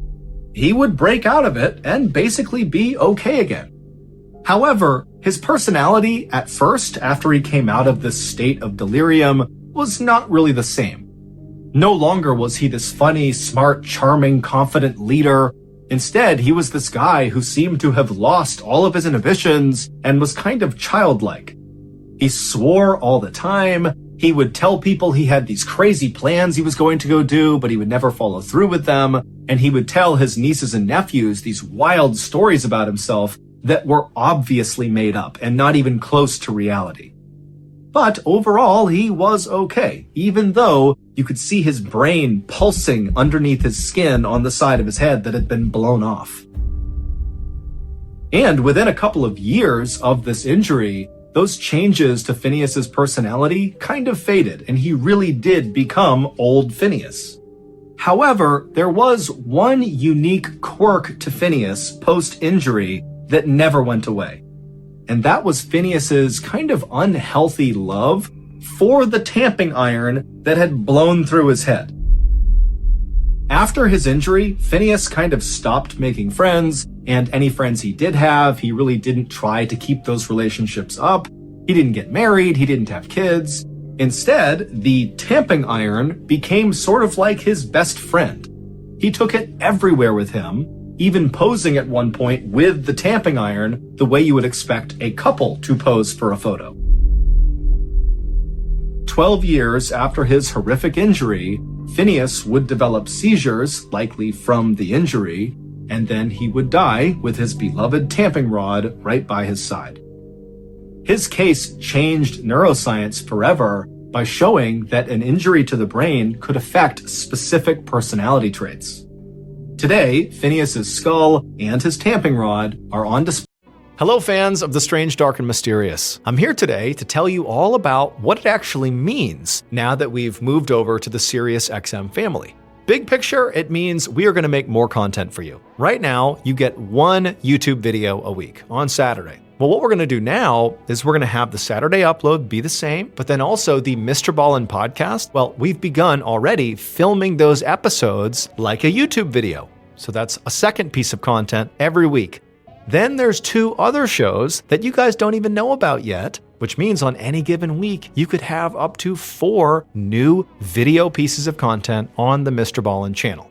And also, all these pieces of content will double as podcasts as well. This new content schedule is going to start early next year. Also, there's one other thing I want to clarify, which is the state of MrBallen's Medical Mysteries and Redacted. Those shows were created in collaboration with Wondery, but now we're partnered with Sirius, and so we're not going to be making any new episodes of either of those shows. For now, if you want to hear my podcast episodes 1 week early and ad-free, make sure to subscribe to SiriusXM Podcast Plus on Apple Podcasts or visit SiriusXM.com/Podcast Plus to listen with Spotify or another app of your choice. Keep on the lookout for more announcements in the coming weeks. Thank you. Sometimes the truth is stranger than fiction. When they noticed a camper parked in front of their house. Neither of them recognized the camper, and so when they pulled into their driveway, Doug got out and walked over and looked inside to see if anyone was in there. And there was a man sleeping in the front seat. Doug didn't wake him up. Instead, he went back to his wife, they talked about it, and they decided that this man must have just randomly parked in front of their house, and that most likely the next day he would leave. And so the couple went inside their house and they began getting ready for bed. At some point, Doug rounded up all the trash inside of the house and was going to bring it outside to put into the trash bin. And when he went outside, standing in his front lawn is the same guy who was just sleeping inside of the camper. And so Doug very cautiously goes down the front steps and he yells out to this guy and says, what are you doing here? And immediately the man put his hands up and said he meant no harm. He said his name was Wayne Nance and he actually worked with Doug's wife, Kristen, at the furniture store in town. Wayne went on to say that he happened to be driving down their street earlier that day and he spotted someone standing outside one of their windows looking in their house. And he knew it was Kristen's house, and he looked in their driveway and he saw that Kristen wasn't home and it looked like nobody was home. And so he decided he would just park out front and try to scare off this person and wait for Kristen to get back. But by the time Kristen got back, he had fallen asleep. Doug was totally caught off guard by this whole situation. The idea that there's this guy on his property talking about another guy that was lurking around his property. And so he asked Wayne, did you see this guy again after that first time you saw him? And Wayne said no, he hadn't, but he didn't have a flashlight. And so maybe if Doug went in the house and got some flashlights, the two of them could walk the property and make sure nobody was there. Doug thanked him for the offer and said, okay, well, why don't you come in the house and I'll go look for those flashlights. And so Doug led the way inside of his house. And as soon as Wayne got in the house and shut the front door behind him, he pulled out a metal pipe he was hiding and smashed Doug over the back of the head. Doug turned around and Wayne hit him again over the face. And before long, the two of them were struggling on the ground. Kristen, who was upstairs, heard the commotion and she came running down the stairs and she sees at the bottom her husband who's bleeding profusely from his head. He's covering himself up on the ground while Wayne, her co-worker, is standing over him, punching and kicking him. Before Kristen could do anything, Wayne noticed her up on the stairs and he drew a pistol and aimed it at her and told her to come down here and tie up your husband's arms and legs. Kristen, who's in shock, is just hoping this was just a robbery and that they would have their lives spared. And so she does as she's told. She walks down, Wayne throws her some cord, she ties up her husband's arms and legs, and then afterwards, Wayne leads Kristen back upstairs to the bedroom where he ties her up as well. After that, Wayne went back down to the main floor where Doug was still laying on the ground, and he grabbed Doug by the legs and he pulled him down the flight of stairs to the basement where he tied him up to a pole, and then he savagely beat him with the pipe before Wayne pulled out an 8-inch blade and plunged it directly into Doug's chest all the way in. And then when he pulled it out again, Doug slumped over. Wayne went back upstairs all the way to the second floor to check on Kristen, and he saw she had managed to get partially out of her restraints and she was reaching for the landline, and so he jumped on top of her and managed to restrain her all over again. And then after he was confident in her restraints, he went back downstairs to make sure Doug was dead. When he got down there, he saw Doug was still slouched over in the same position he had left him, and so Wayne assumed Doug must be dead. And Wayne went back upstairs to assault Kristen. But Wayne was wrong. Doug wasn't dead. And after Wayne went upstairs that second time, Doug, despite his horrific head and chest injuries, managed to wriggle out of his restraints and then hobbled over to a workbench where he had a rifle laying out because Doug was actually a gunsmith. And so he took the rifle and he loaded it with the one round he found on the table. And then he walked over to the base of the stairs, he raised his rifle, and he made his way up to the main floor. He didn't come in contact with Wayne, and he looked around the first floor, he didn't see him, and he heard his wife screaming upstairs. And so he made his way to the next set of stairs and began walking up with his rifle raised. At the top of the stairs to the second floor, there was a hallway that ran right and left out of sight. And so as Doug is making his way up, he can hear off to the left, out of view, his wife screaming in the bedroom, and he can hear the sound of very heavy footsteps running down the hall towards the landing where he is. And so Doug positioned himself in the stairwell, he took aim about chest height with his rifle, and he waited for their attacker to show himself. And so as soon as Wayne came flying around the corner with his knife in his hand, Doug just fired one shot that struck him right in the stomach. Wayne fell backwards, totally shocked at what had just happened. He began to stagger, and Doug, meanwhile, turned his rifle around like a baseball bat because he didn't have any more rounds, and he just starts walking down the hall, smashing Wayne as Wayne continues to stumble and fall and try to run away from Doug. And finally, he gets away from Doug, charges into the bedroom where Kristen is, and he grabs his pistol, and he turns around and he fires 3 shots towards the door where Doug is now standing. And Doug, he's unfazed. One round hits him in the leg, the other 2 miss. He doesn't care. He just walks up to Wayne and begins bashing his head in with the back of this rifle. He hits him so many times that the buttstock of the rifle explodes and the metal of the rifle bends like an L. And at some point, Wayne drops the gun because he's getting viciously beaten on by Doug and his rifle. And Doug sees that, he grabs the pistol and he fires the remaining rounds into Wayne's head.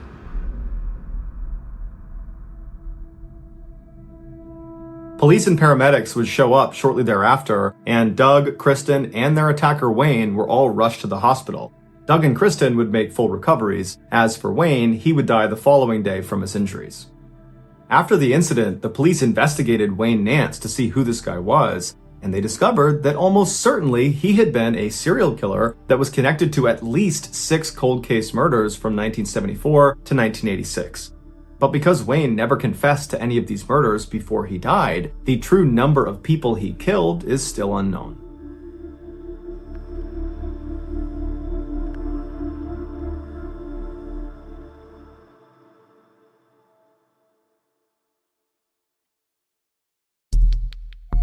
Our next story is called The Ring.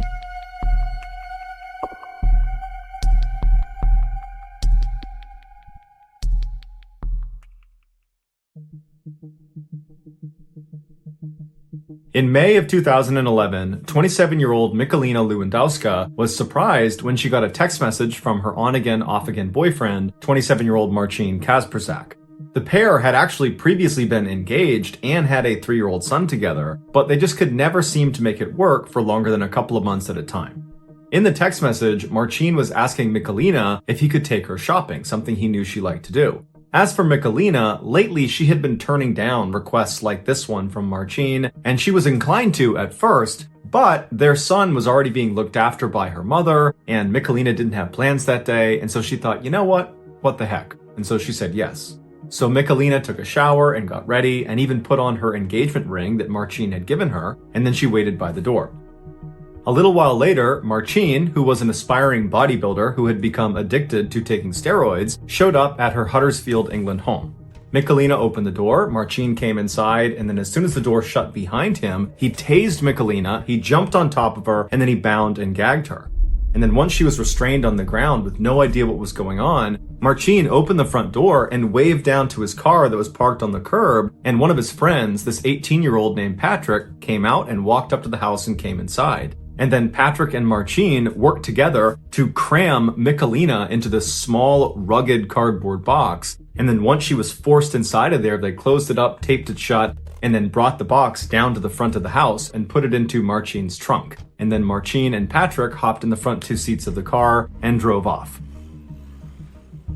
Once they reached the outskirts of town, they parked in a parking lot right next to this huge forest. And from there, they took the box with Michalina inside of it and 2 shovels and walked into the woods, and at some point they left the path and walked way away from where anybody would normally be until they felt like they were far enough away that no one would see them.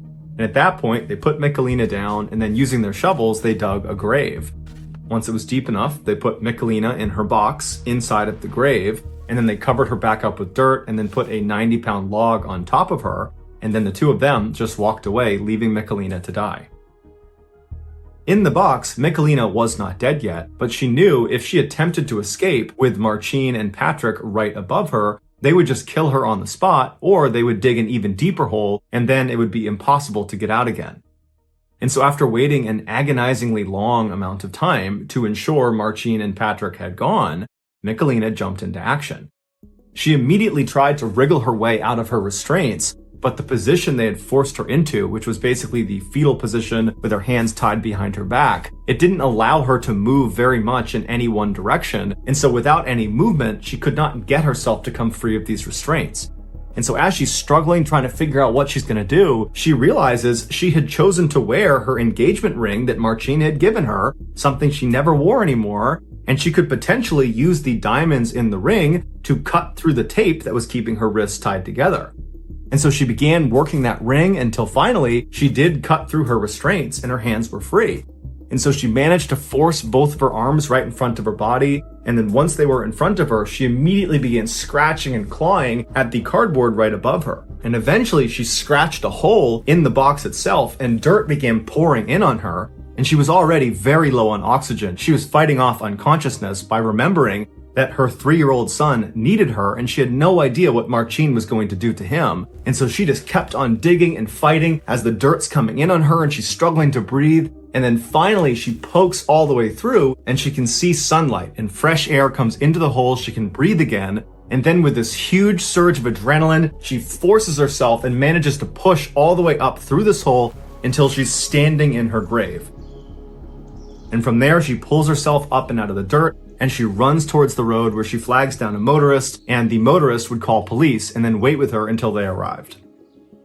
After Marcin was arrested, the story came out that he had heard a rumor that Michalina was going to be leaving him and going back to Poland with their son, and he didn't want that, so he had decided he was going to kill her. Marcin was found guilty of attempted murder and sentenced to 20 years in prison, and Patrick was found guilty of kidnapping and sentenced to 4.5 years in prison.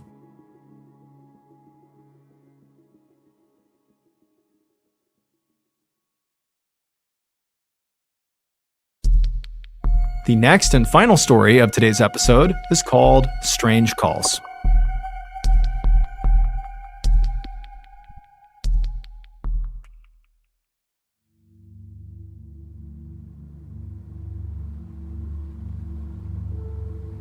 In the early morning hours before sunrise on April 12, 1990, a 31-year-old man named Nathan Neesmith pushed down on the gas throttle of the fishing boat that he was steering just off the coast of Georgia.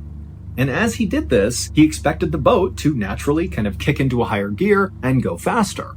But as he pushed that throttle down, nothing really happened, and the boat just kind of sputtered along, going about half the speed that he expected it to go. Confused, Nathan stepped away and began making his way out towards the deck, where his younger brother, Billy Joe, who was actually the captain of this fishing boat, was out there taking a nap, and Nathan figured, if there was any issue with the boat, Billy Joe was the guy to talk to. He would know how to fix it. Now, for context, the two brothers were on the first day of a 7-day fishing trip that actually Nathan was not supposed to be a part of.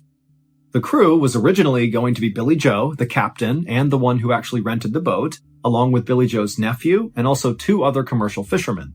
But at the last second, those 2 other commercial fishermen had bowed out, and Nathan and a friend had volunteered to go to round out the crew. Now, Nathan and Billy Joe, they came from a fishing family, but it was really only Billy Joe who had pursued the family business. Now, Nathan was perfectly handy out on the water and did know how to fish and knew his way around a fishing boat, but compared to Billy Joe, there was a massive gap in experience. Billy Joe was the fisherman, and Nathan really was not. But Nathan and Billy Joe were very close, and so as soon as Nathan heard Billy Joe was in trouble and needed some more fishermen, Nathan didn't hesitate to say he would do it. Because really, for their entire lives, that was sort of their dynamic. Even though Nathan was the older brother, it was Nathan who looked up to Billy Joe, and any chance he got, he would do anything to help Billy Joe. And Billy Joe really respected that and loved that about Nathan. But now, as Nathan made his way out to the deck to wake his brother up to tell him on the first day of the trip, right as Nathan's taking the wheel, that something's wrong with the boat and I can't fix it. And also, Nathan was enormous, like 250 pounds, well over 6 feet tall. He was huge, this big physical presence, but he really was not mechanically savvy at all.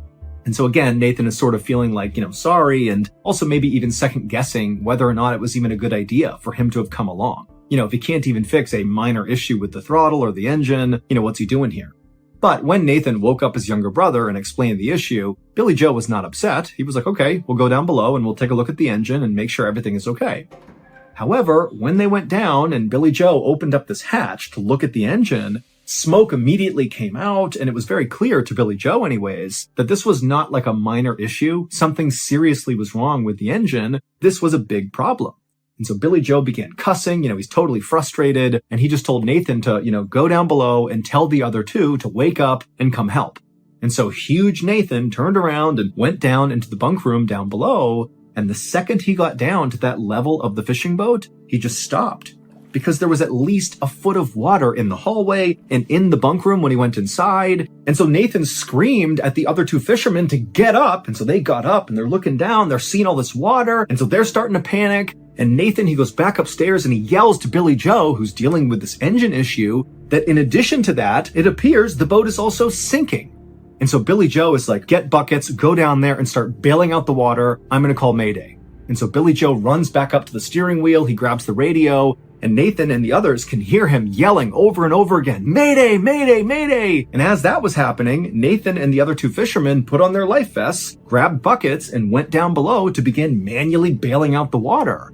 But the second they got down there, it was very obvious the water, wherever it was leaking into this ship, was coming in way faster than they could potentially bail out. But they kept doing it, getting the water out as fast as they could, trying to stay calm. They can hear Billy getting more and more frantic, yelling "Mayday" over and over again. And then all the lights inside of the ship began to flicker, and then they went out, and they were cast into total darkness. The engine basically had stopped, and it was just silence, just the sound of water rushing into this boat. Also, Billy Joe had stopped yelling "Mayday" because clearly the boat had lost power and the radio didn't work. And unfortunately, before the power cut out, nobody had heard any of Billy Joe's Mayday calls. So nobody knew where they were, nobody knew they were sinking, and without power, they had no way to communicate to anybody. They were totally alone. So Nathan, Billy Joe, and the others did the only thing they could do. They went up to the main deck, they grabbed their inflatable life raft, they blew it up, chucked it over the side, they grabbed as many supplies as they could, put it in the raft, they all made sure they had all their flotation on, and then they jumped into the life raft, abandoning the sinking fishing boat. Now, once all 4 men were safely inside of this life raft, they were not as panicked as you might think they would be, because they had put enough food and water in this raft to last them at least several days. They all again had their life vests on, so proper flotation, and even though nobody responded to those Mayday calls, it wasn't impossible to think that maybe somebody had heard the Mayday calls and they just had not called back. Maybe there was a rescue operation coming to their location right now. They didn't know.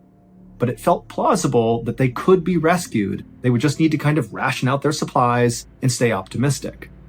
However, their optimism quickly faded when, after only being in this life raft for 30 minutes, right as the sun was starting to come up, Nathan began to hear a strange sound. It was coming from somewhere in the life raft. He couldn't quite place the sound, and so at first he kind of tried to ignore it, but then he noticed the life raft was becoming softer, and then he realized the sound he heard was a small hiss. The raft had a leak. And even though the 4 men were able to trace the sound of this leak to the actual puncture, they didn't have a patch kit or any meaningful way to patch up this hole. And so all they could do was just put their hands over this leak and do their best to seal it, but it didn't stop the air from coming out. It just delayed it. And so over the next hour, again, as the sun is just coming up on the second day of their big fishing trip, the raft finally completely deflated, and all 4 men were suddenly bobbing in the freezing cold ocean, surrounded by the wreckage of their sinking fishing boat. And so eventually, the men grabbed the biggest piece of wood from the wreckage that came floating by, and it was buoyant enough that it kind of served as like a makeshift raft, but it wasn't buoyant enough to hold all 4 of them at once, which meant, they had to take turns resting on this raft, and then they'd have to get back in the ocean and kind of wait their turn again. Totally miserable. And as this was happening, they just stared at the hull of their sinking fishing boat that was still poking up out of the ocean, just drift farther and farther away from them because the current was pretty strong. And as they watched their ship just kind of disappear into the distance, and they're just kind of drifting out into the middle of the ocean, they were all just stunned into silence.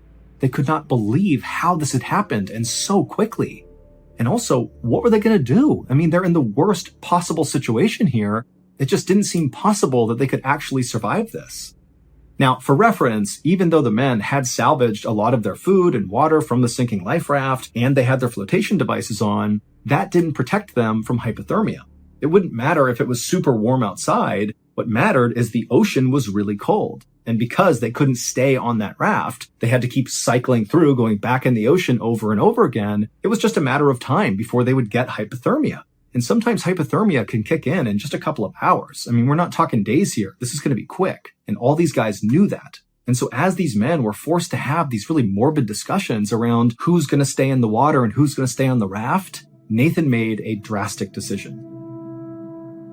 Nathan, being by far the biggest physically out of the 4 men, he knew that if he wasn't there right now, the other 3 could easily fit on their makeshift raft and stay out of the water, delaying hypothermia, thereby increasing the odds that they got rescued. And so Nathan did what he always did, and he turned to his younger brother, who he looked up to so much, who he just wanted to help all the time, and Nathan told him, "I'm going to swim to the wreckage. I'm going to swim back to the hull of our sinking ship, and I'm going to fashion my own makeshift raft. That way you guys can have this one, and I'll have my own, and we can all get out of here in one piece." Now, keep in mind, it was fairly obvious that the hull of the sinking ship, which was barely visible near the horizon, was at least 3 miles away just from their own rough calculations. So this is a monster swim to get to that. And so immediately, Billy Joe and the other three were like, no, that is a suicide mission. You cannot do that. Do not swim to the hull. You're not going to make it. Now, just to give some additional context here, if you're not familiar with just how challenging swimming in the open ocean is, I'm going to give you my limited experience. So when I was in the military, we had to do one 5.5 mile open ocean swim. And then also we did a whole bunch of 2-mile ocean swims. And even though we were allowed to use amazing wetsuits and fins, we had a swim partner with us, we had the land nearby to use as a reference to make sure we're going the right direction, we had food, we had water, we were in great shape. Even with all of that, open ocean swims are miserable. You get all the salt in your mouth and your nose, you start cramping and chafing. I mean, it takes hours and hours and hours to swim some of these distances, and you're constantly fighting against the waves. I mean, it is an absolute chore swimming in the open ocean, again, even with all the right stuff in place. And you got to remember, Nathan is this big guy, he's got this big bulky life vest on that's going to make it hard to swim. He doesn't have fins, he doesn't have a wetsuit, and he's got no landmarks around him, to make sure he's going in a straight line. Typically, when you're swimming in the ocean, you're constantly looking at the land or some other landmark to make sure you're going in the right direction. He wouldn't have had that. And also, it's this unknown distance he's covering, and there could be predators in the water. I mean, there's so many barriers here that basically there was like a 0% chance this swim would be successful. But Nathan totally understood what he was really doing here. He didn't really know if he was actually going to make it to that boat. Frankly, that was not really the point. What he was really doing was choosing to sacrifice himself to potentially save his brother and the other two. And so even though they were telling him, do not go, do not swim in that direction, you're not going to make it, Nathan just turned to his brother Billy Joe and said, I love you. And then he turned and began swimming. And by some miracle, 11 hours later, right as the sun was setting, Nathan was still alive and still swimming, and he did reach the sinking boat that still had its hull poking out of the water. Now, when Nathan got to the sinking ship, he was almost dead from dehydration, from hypothermia. I mean, he's miserable, but he's made it to his destination completely against all odds. He climbed up onto this hull, and he found a spot on the hull of the ship that supported his weight, and he managed to tie himself using some rope or maybe his life vest to the hull, so he was anchored in place. And then he didn't get to sleep, because the whole time he's thinking, this thing could sink under the water at any point, and it will drag me with it because I'm tied to it, or he could just drift off of it if his rigging kind of came undone, if he was asleep. And so all night, beyond exhausted, he's just holding on to this hull, not really sure what's going to happen, but here he is, just waiting it out. And then finally, when the sun came up that next morning, as Nathan looked around him, he's in the middle of the ocean, he sees in the direction he had come from, this pillar of smoke coming up over the horizon. And so Nathan, he rubs his eyes, he can't believe it. He's thinking, there's no way, there's already a ship out here. We're in the middle of nowhere. But sure enough, slowly but surely, this massive freighter ship came into view that was very far away. It's not near Nathan, but he can see it clear as day. And where this ship was basically circling was roughly where he believed his brother and the other two fishermen were still floating. And so he's thinking, oh my goodness, the freighter is going to save them, and then it's going to come save me. And so Nathan just clung onto the hull and watched as this freighter made these big slow loops right around that same area. And then the freighter came to a full stop, and it appeared to lower something down into the water. It seemed very much like a full-blown rescue operation. And then about 3 hours after he first spotted this freighter, the freighter began to move again, and this time directly towards Nathan. Nathan was so relieved he could practically cry. But instead what he did is he thought, they're going to be here in a minute. I'm finally just going to close my eyes and go to sleep. And so he put his head down on the hull, looked one more time at the freighter, and then closed his eyes. Now, Nathan would be rescued, but it would not be by that huge freighter ship. Nathan eventually had opened his eyes after closing them for a second, and he saw this freighter that had been coming straight for him at some point had kind of deviated and gone in the wrong direction and then vanished over the horizon, never to be seen again. And it would take 3 more days before a separate ship happened to find Nathan, they scooped him up, and they rescued him. But even though Nathan had been really crushed when that freighter had gone the wrong way, he held on to this idea that, that freighter had clearly rescued his brother and the other 2 fishermen, and certainly, even if they couldn't find him, they would go back and they would tell the authorities that Nathan is out there. He swam back to the hull of the ship. We got to go find him. And so certainly a rescue effort would be on the way. And it was true. A rescue boat had come out and found Nathan. So everything seemed to be tracking. And when Nathan woke up inside of his hospital room back on land, his friends and family were all by his bedside and he's looking around. He can't believe he survived. And the first thing he asks is, how's my brother? How are the other two fishermen? And why didn't that freighter pick me up too? And at this, all the people in the room just kind of looked at Nathan with a very confused look on their face. And eventually they asked him a question that made Nathan burst out in tears. They said, what freighter? It would turn out Billy Joe and the other two fishermen were still missing at this point, and nobody had heard a thing about some big freighter in the area. As far as anybody knew, at least in Nathan's family, that freighter ship did not exist. The search for Billy Joe and the remaining two crew members went on for weeks and weeks, and while the active search out on the ocean was going on, the Coast Guard and police were searching through every record they could possibly find of basically any ship that was even roughly in the area where Nathan and the others had been. But despite looking everywhere, there was basically no sign that any ship of any kind had been there beyond the rescue operation that eventually scooped up Nathan. And so again, it seemed very likely that that freighter ship didn't exist, and, it was possible that Nathan, in his very deteriorated state, had maybe hallucinated it. Although Nathan was adamant, he definitely saw that ship. It did not feel like, a multi-hour-long hallucination. It felt like he was watching a ship. He was sure of it. But again, there was just no proof, and so nobody knew what to think of that. And then eventually, even though there was this huge search going on, there was just no sign of Billy Joe or the others, and so eventually the search was called off, and unfortunately, the presumption was Billy Joe and the other two were now dead. 5 months later, on the afternoon of October 5th, 1990, the phone rang inside of Nathan's sister's home. Now, by this point, the victims' families had all tried to sort of restart their lives following this tragedy, but deep down, none of them could truly accept that Billy Joe and the other two fishermen were just gone. They just couldn't do it. It was too soon. It felt like, any moment they were going to get news that, they had been rescued by some freighter ship or something. And so anytime a phone rang in any of these families' homes, it's like they would rush to the phone with the sense of hope that this time it's going to be different. Their loved ones are going to be okay, only to obviously be crushed when that was not the case. But on this day, on October 5th, that phone call that came through in Nathan's sister's home, that one was different. When Nathan's mother picked up this phone call in Nathan's sister's home, she answered it and said hello, and right away she thought, oh, this has to be a wrong number, because the person who was calling was speaking in rapid Spanish and she didn't understand what they were saying. But as she was about to hang up, the caller, intermittently throughout their rapid Spanish, began saying something in English that Nathan's mother could understand, and it totally shocked her. The caller kept saying Nathan's sister's name over and over again, followed by Nathan's sister's phone number, like on repeat, the name, the phone number in English over and over and over again.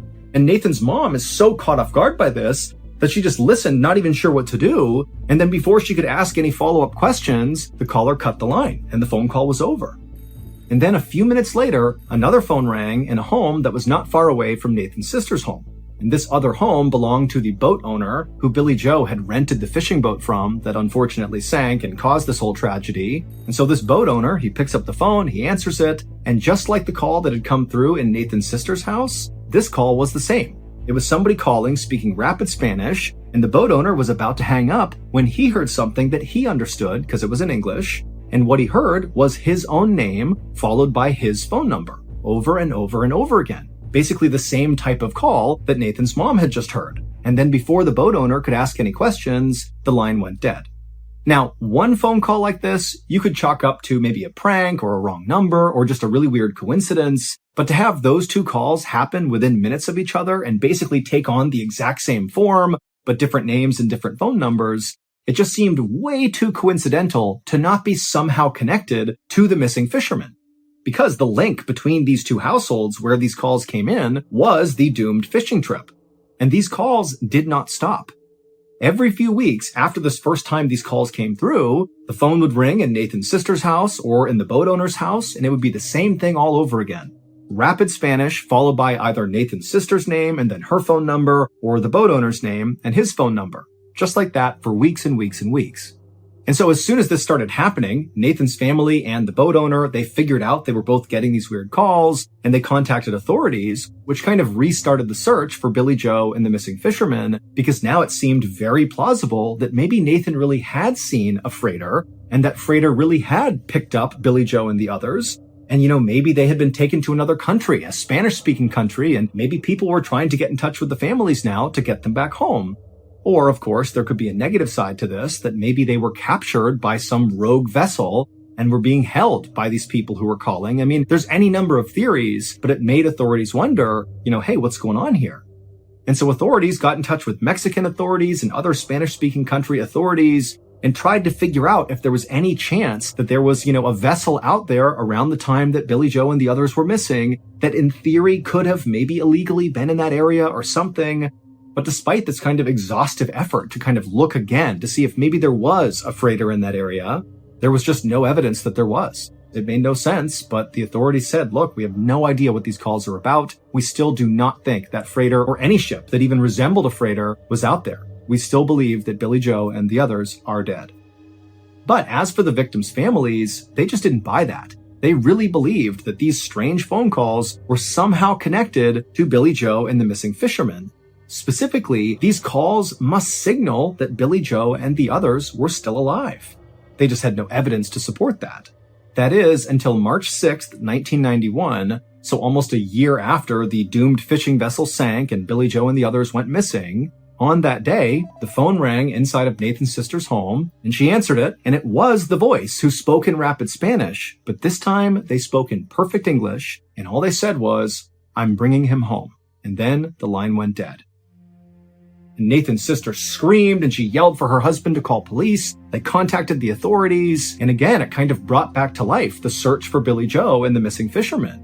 And then after this call, there was a near constant presence of authorities on the Georgia coastline, basically looking out to the water, waiting, hoping for Billy Joe and the others to return. But unfortunately, they never did. And following that last phone call where the caller spoke in perfect English and said, "I'm bringing him home," after that, the call stopped. And so to this day, no one has ever been able to actually figure out what happened to Billy Joe and the other two fishermen. They are presumed dead at this point, but there's this one nagging question that surrounds the whole story, and that is, what did Nathan see? Was that actually a freighter picking up Billy Joe and the others? And if so, what did they do with them? Or was Nathan just hallucinating? It's entirely possible, but Nathan has always said he knows what he saw, and that was not a hallucination. As for the families of the victims, they still firmly believe that their loved ones are still out there, and someday they will come back home, and the families just hope they're alive long enough to be there for the reunion.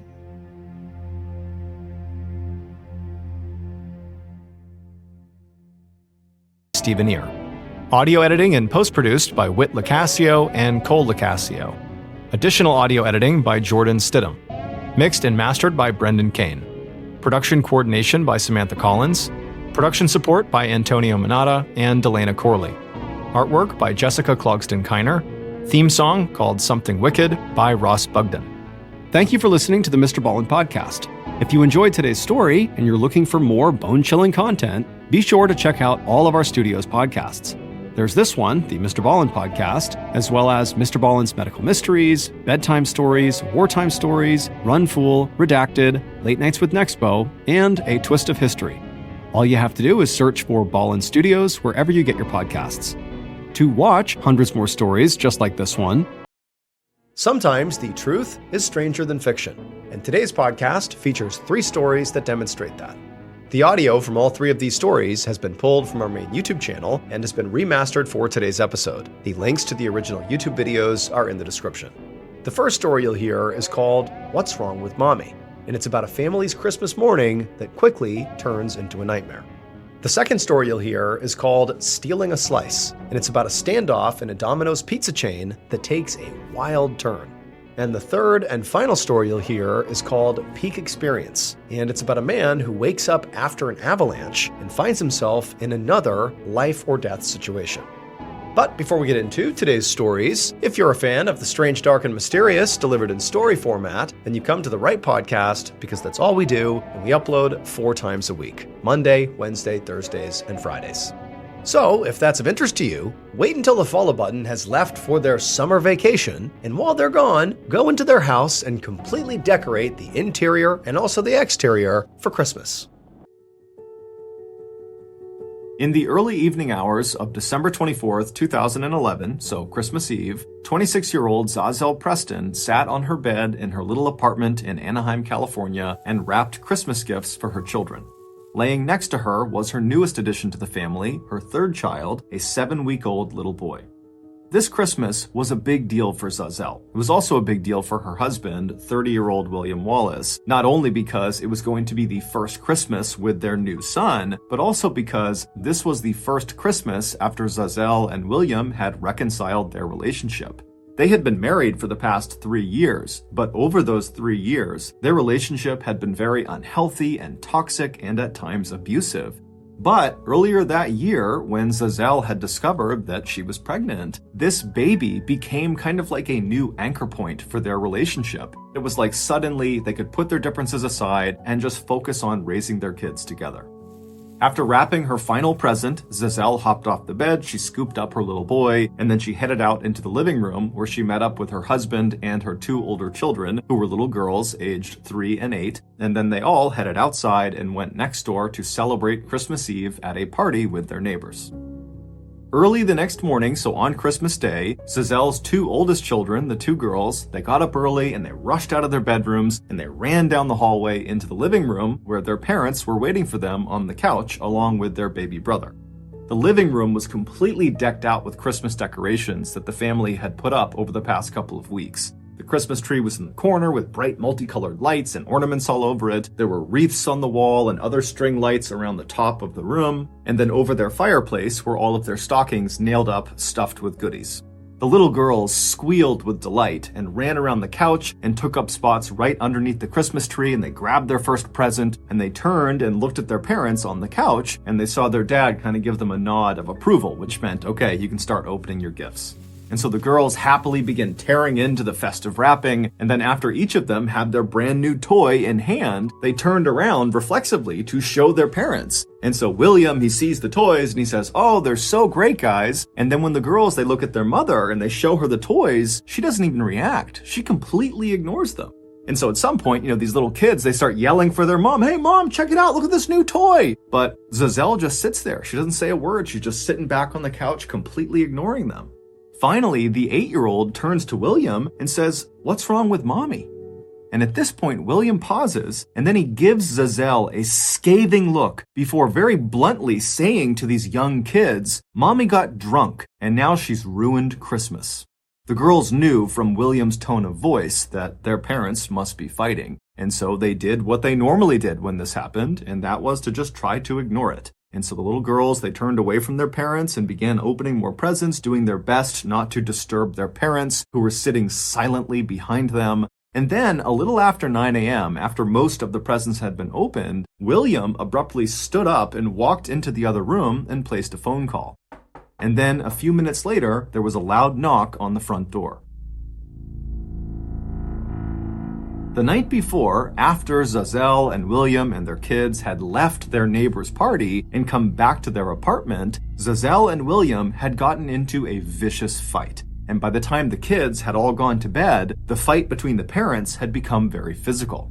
Neighbors would recall late at night on Christmas Eve hearing this very loud commotion coming from Zazel and William's apartment. And at some point, apparently Zazel had tried to run out of the apartment, but William had chased after her and hauled her back inside. The sounds coming from their apartment would eventually stop somewhere in the wee hours of Christmas Day. And then as the sun came up on Christmas Day, Zazel and William had made their way to the couch, and they were sitting there with their 7-week-old baby, waiting for their 2 oldest to wake up and come open presents. Except when their 2 little girls came out of their bedrooms and bombed into the living room to begin celebrating, only William was alive. Zazel had been beaten to death by William. And after he had beaten her to death the night before, he had dragged her into the living room, set her up on the couch to make it look like she was sitting, and then put sunglasses on her eyes in order to trick the children. And so all morning, as this 3-year-old and 8-year-old are opening these gifts and turning and showing their mother with excitement, she was dead the whole time. But at around 9 a.m., William realized his charade was not going to last because his kids were really keyed in to there being something wrong with their mother. And so that was when he got up and he called 911 and he told them that his wife had gotten drunk and fallen into a glass coffee table. And so she was hurt. And so a little bit later, the police and paramedics, they arrive, they go inside, and right away they can tell William is lying to them. There's more to this story than they're being told. And so ultimately, William would be convicted of second-degree murder, and he would be sentenced to 15 years to life in prison. As for Zazelle's 3 children, they are now being looked after by her parents.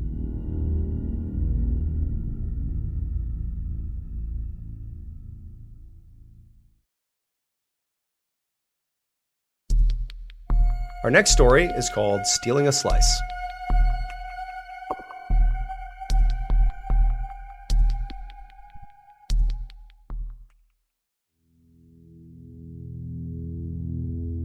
On January 30th, 1989, 2 young men were working the afternoon lunch shift at a Domino's pizza restaurant in Chamblee, Georgia. Their names were Daryl Wilson and Sean Burnsett. And most weeks, this shift that they worked together was really boring because virtually nobody came into the restaurant. But on this day, at around 11 a.m., as Daryl and Sean are kind of twiddling their thumbs, waiting for the shift to end, a man who was obviously disgruntled and very agitated stormed in the door, carrying a gun, a .357 Magnum gun, so a really powerful handgun, and he aimed it straight at them. Daryl and Sean were so shocked by this that at first they didn't do anything. But then it kind of dawned on them that, oh my goodness, this guy's coming in here to rob the place. And so Daryl and Sean suddenly put their hands up and they begin saying, okay, take whatever you want, take whatever you want. And the man suddenly began shouting something at them like he wanted something. And it took Daryl and Sean a second to kind of understand what he was asking for. But when they started to process the things he was saying, they kind of understood that this did not seem like a robbery. The guy was demanding that they call Tom S. Monahan so he, this guy, the guy with the gun, can talk to Tom. Now, Daryl and Sean may have known this, but probably not, because they likely didn't care. But Tom S. Monahan, at the time, was the owner of Domino's. Not like this particular restaurant in Chamblee, Georgia, but like the entire national chain. He was the actual owner of the company. And so this guy is coming in being like, let me talk to the owner of Domino's. And so at some point, Daryl and Sean understood who Tom S. Monahan was. Perhaps the guy with the gun explained it, or maybe one of them did know who Tom S. Monahan was. But either way, Daryl and Sean suddenly realized, oh my goodness, this guy wants to talk to the owner. But they have no way of getting in touch with the owner of Domino's. They're just pizza cooks. They're not like connected to the C-suite. But when Daryl and Sean told the guy, like, hey, we don't know how to get in touch with the literal owner of this major franchise, well, the guy didn't like that. And he got really frantic and began yelling and screaming like, you gotta do it! You gotta get Tom on the phone! And so Daryl and Sean are like, okay, and they grab the phone and they try to call their own boss because they don't know who else to call. And as they're calling their own boss, this guy fires 2 shots into the ceiling. So this is like a really high intensity situation that's escalating really quickly. But Daryl, who actually was the one on the phone, he did his best to stay calm, and when his boss got on the other line, he tried his best to explain the situation as quickly as he could, because he could tell, this guy with the gun is very close to potentially shooting them, and the boss of Daryl and Sean did understand, okay, clearly there is a crisis happening at this branch, and when Daryl said, you gotta find a way to get Tom S. Monahan on the phone, like right now, his boss was like, I got it. And a few minutes later, Daryl's boss, who's still on the phone with him, was like, okay, I'm gonna patch you through. And then a second later, Tom S. Monahan hops on the phone and he's like, what's going on? And at this point, Daryl just handed the phone over to the guy with the gun and said, here you go, Tom's on the phone. And the man with the gun grabbed the phone, put it to his ear, and then began rattling off these totally bizarre demands. He wanted a white limousine to show up to the restaurant to be his getaway car. He wanted $10,000 in cash, and he wanted a copy of a science fiction novel about the Freemasons called The Widow's Son.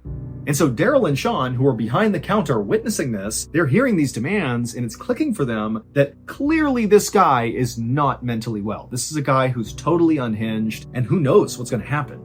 After a few minutes on the phone, the gunman hung up and then told Daryl and Sean very calmly that now the 3 of them were just going to sit in this restaurant and wait for his demands to be met. And for the next 5.5 hours, that's what they did. Daryl, Sean, and the gunman, who just kept the gun aimed at Daryl and Sean, they just sat inside of this restaurant. And at the same time, by this point, the police have been called and they're completely surrounding this restaurant. And when the gunman came into the store, because this was a very slow day, there weren't any other customers or staff inside. So it really was just Daryl, Sean, and the gunman. And so it's a total standoff.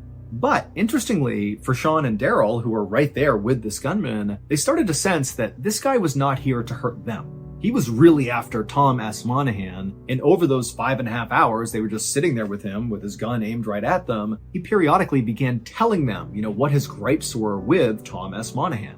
The gunman told Daryl and Sean that Tom was specifically targeting him, the gunman, and also Tom was secretly communicating with the gunman when the gunman didn't want to talk to him, almost like telekinesis or something. And also the gunman told them that Tom S. Monahan periodically will walk around his property at night, kind of creeping around, scaring the gunman. And Daryl and Sean, they're hearing these things and not believing any of it, but they were very empathetic and said, oh yeah, I can understand why that would be an issue. I can understand why you'd come in here and demand to speak to Tom S. Monahan. Yep, totally get it. And that was just kind of how the day was going. And then around 4:30 p.m., so they've been in there a long time by this point, the gunman told Daryl and Sean that he was really hungry, so they better go make him some pizzas. So Daryl and Sean just got up, they went in the back, they made 2 large everything pizzas, and after they were made, they put them in boxes and slid them across the counter to the gunman. And at this moment, Daryl and Sean knew the gunman, in order to eat, would have to put his weapon down to open up the box and get the pizza. And so the second they handed it over, without even communicating with each other, they kind of waited for the gunman to put the gun down. And he did. He put the gun down, he opened the pizza up, he grabbed the slice, and at that moment, Daryl and Sean began sprinting past him towards the door, and the gunman, who's seeing this happen, he drops the pizza, he grabs the gun, and he turns, and he aims.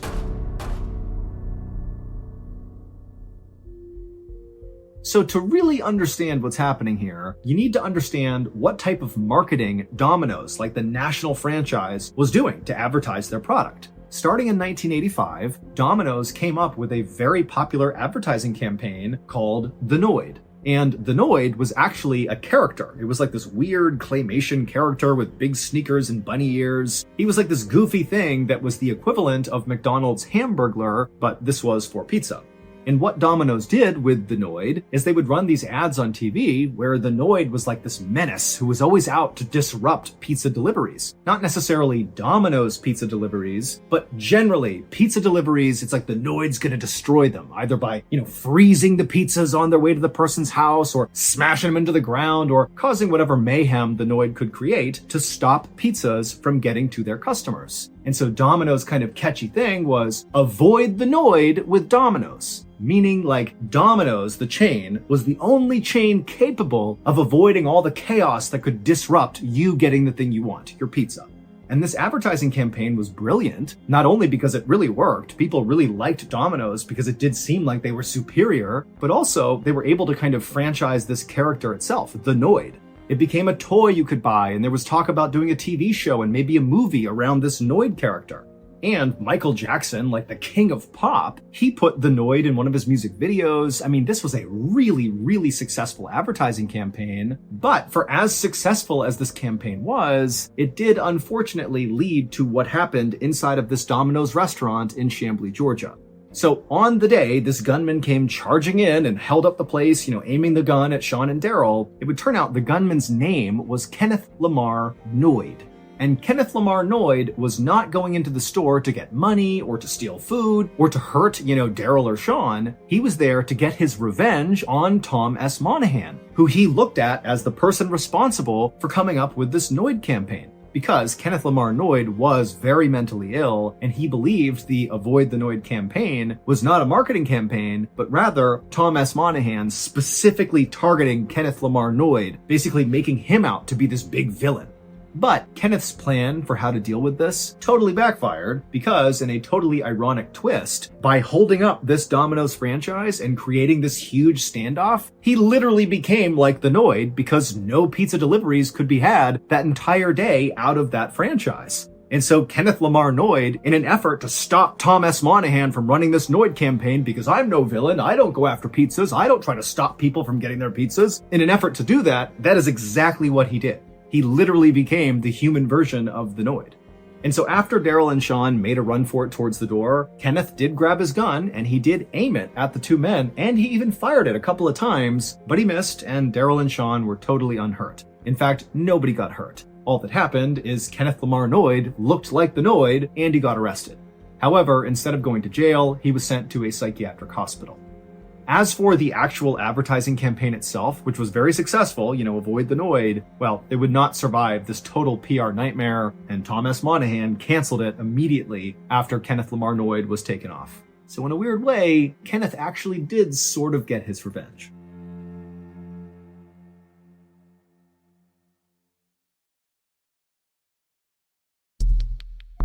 The next and final story of today's episode is called Peak Experience.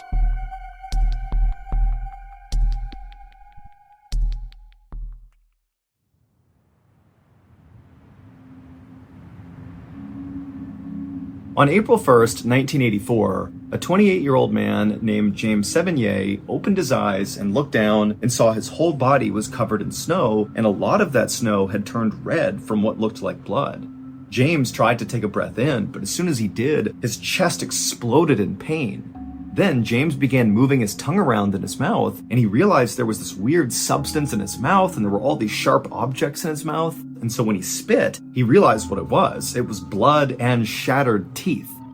James began to panic and tried to lift up one of his arms, but it wouldn't move. And then when he tried to move his other arm, it did move, but that little movement hurt so bad he began crying in pain. So James is dealing with this blinding full body pain that he has no idea what it came from. He's looking around and he can barely understand where he is or what happened. But then James looked up kind of right behind him and he saw this enormous snow-covered mountain. Now, James had no idea what mountain this was, but in his head, he thought, I must have attempted to climb that mountain. James was a self-described climbing bum, which really just meant he lived out of his car most of the time and traveled all around the world, seeking out the most dangerous mountains in the world for him to climb. And so as James was racking his brain, trying to remember what happened, suddenly it all just came flooding back. He remembered he was here in the Canadian Rockies with his best friend, Richard Whitmore, and the two of them had attempted to climb this particular mountain. It was an 11,000 foot tall mountain called Mount Deltaform. And James remembered that as they were making their way up this mountain, they were hit by an avalanche. Now, James didn't really remember what happened once the avalanche hit them, but it would turn out he had fallen, along with his friend Richard, about 140 stories as this avalanche carried them down the mountain. For reference, that's taller than the Empire State Building, so this is a massive fall.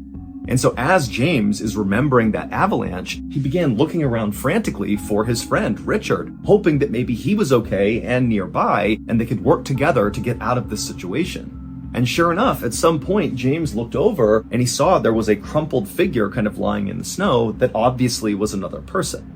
And so James instinctively tried to sit up to go over to his friend, but as soon as he attempted to do that, he felt the blinding pain in his body. I mean, he is totally wrecked here, and he couldn't stand up. But James really wanted to go see his friend, so he kind of rolled over, and through the pain, using his one good arm, he crawled his way over to Richard. And for a second, he thought maybe his friend was alive, that he too had survived this epic fall. But as he looked down at Richard, he could see his chest was not moving, and his neck was twisted really badly, and so was his back. And so James knew his friend, Richard, was dead.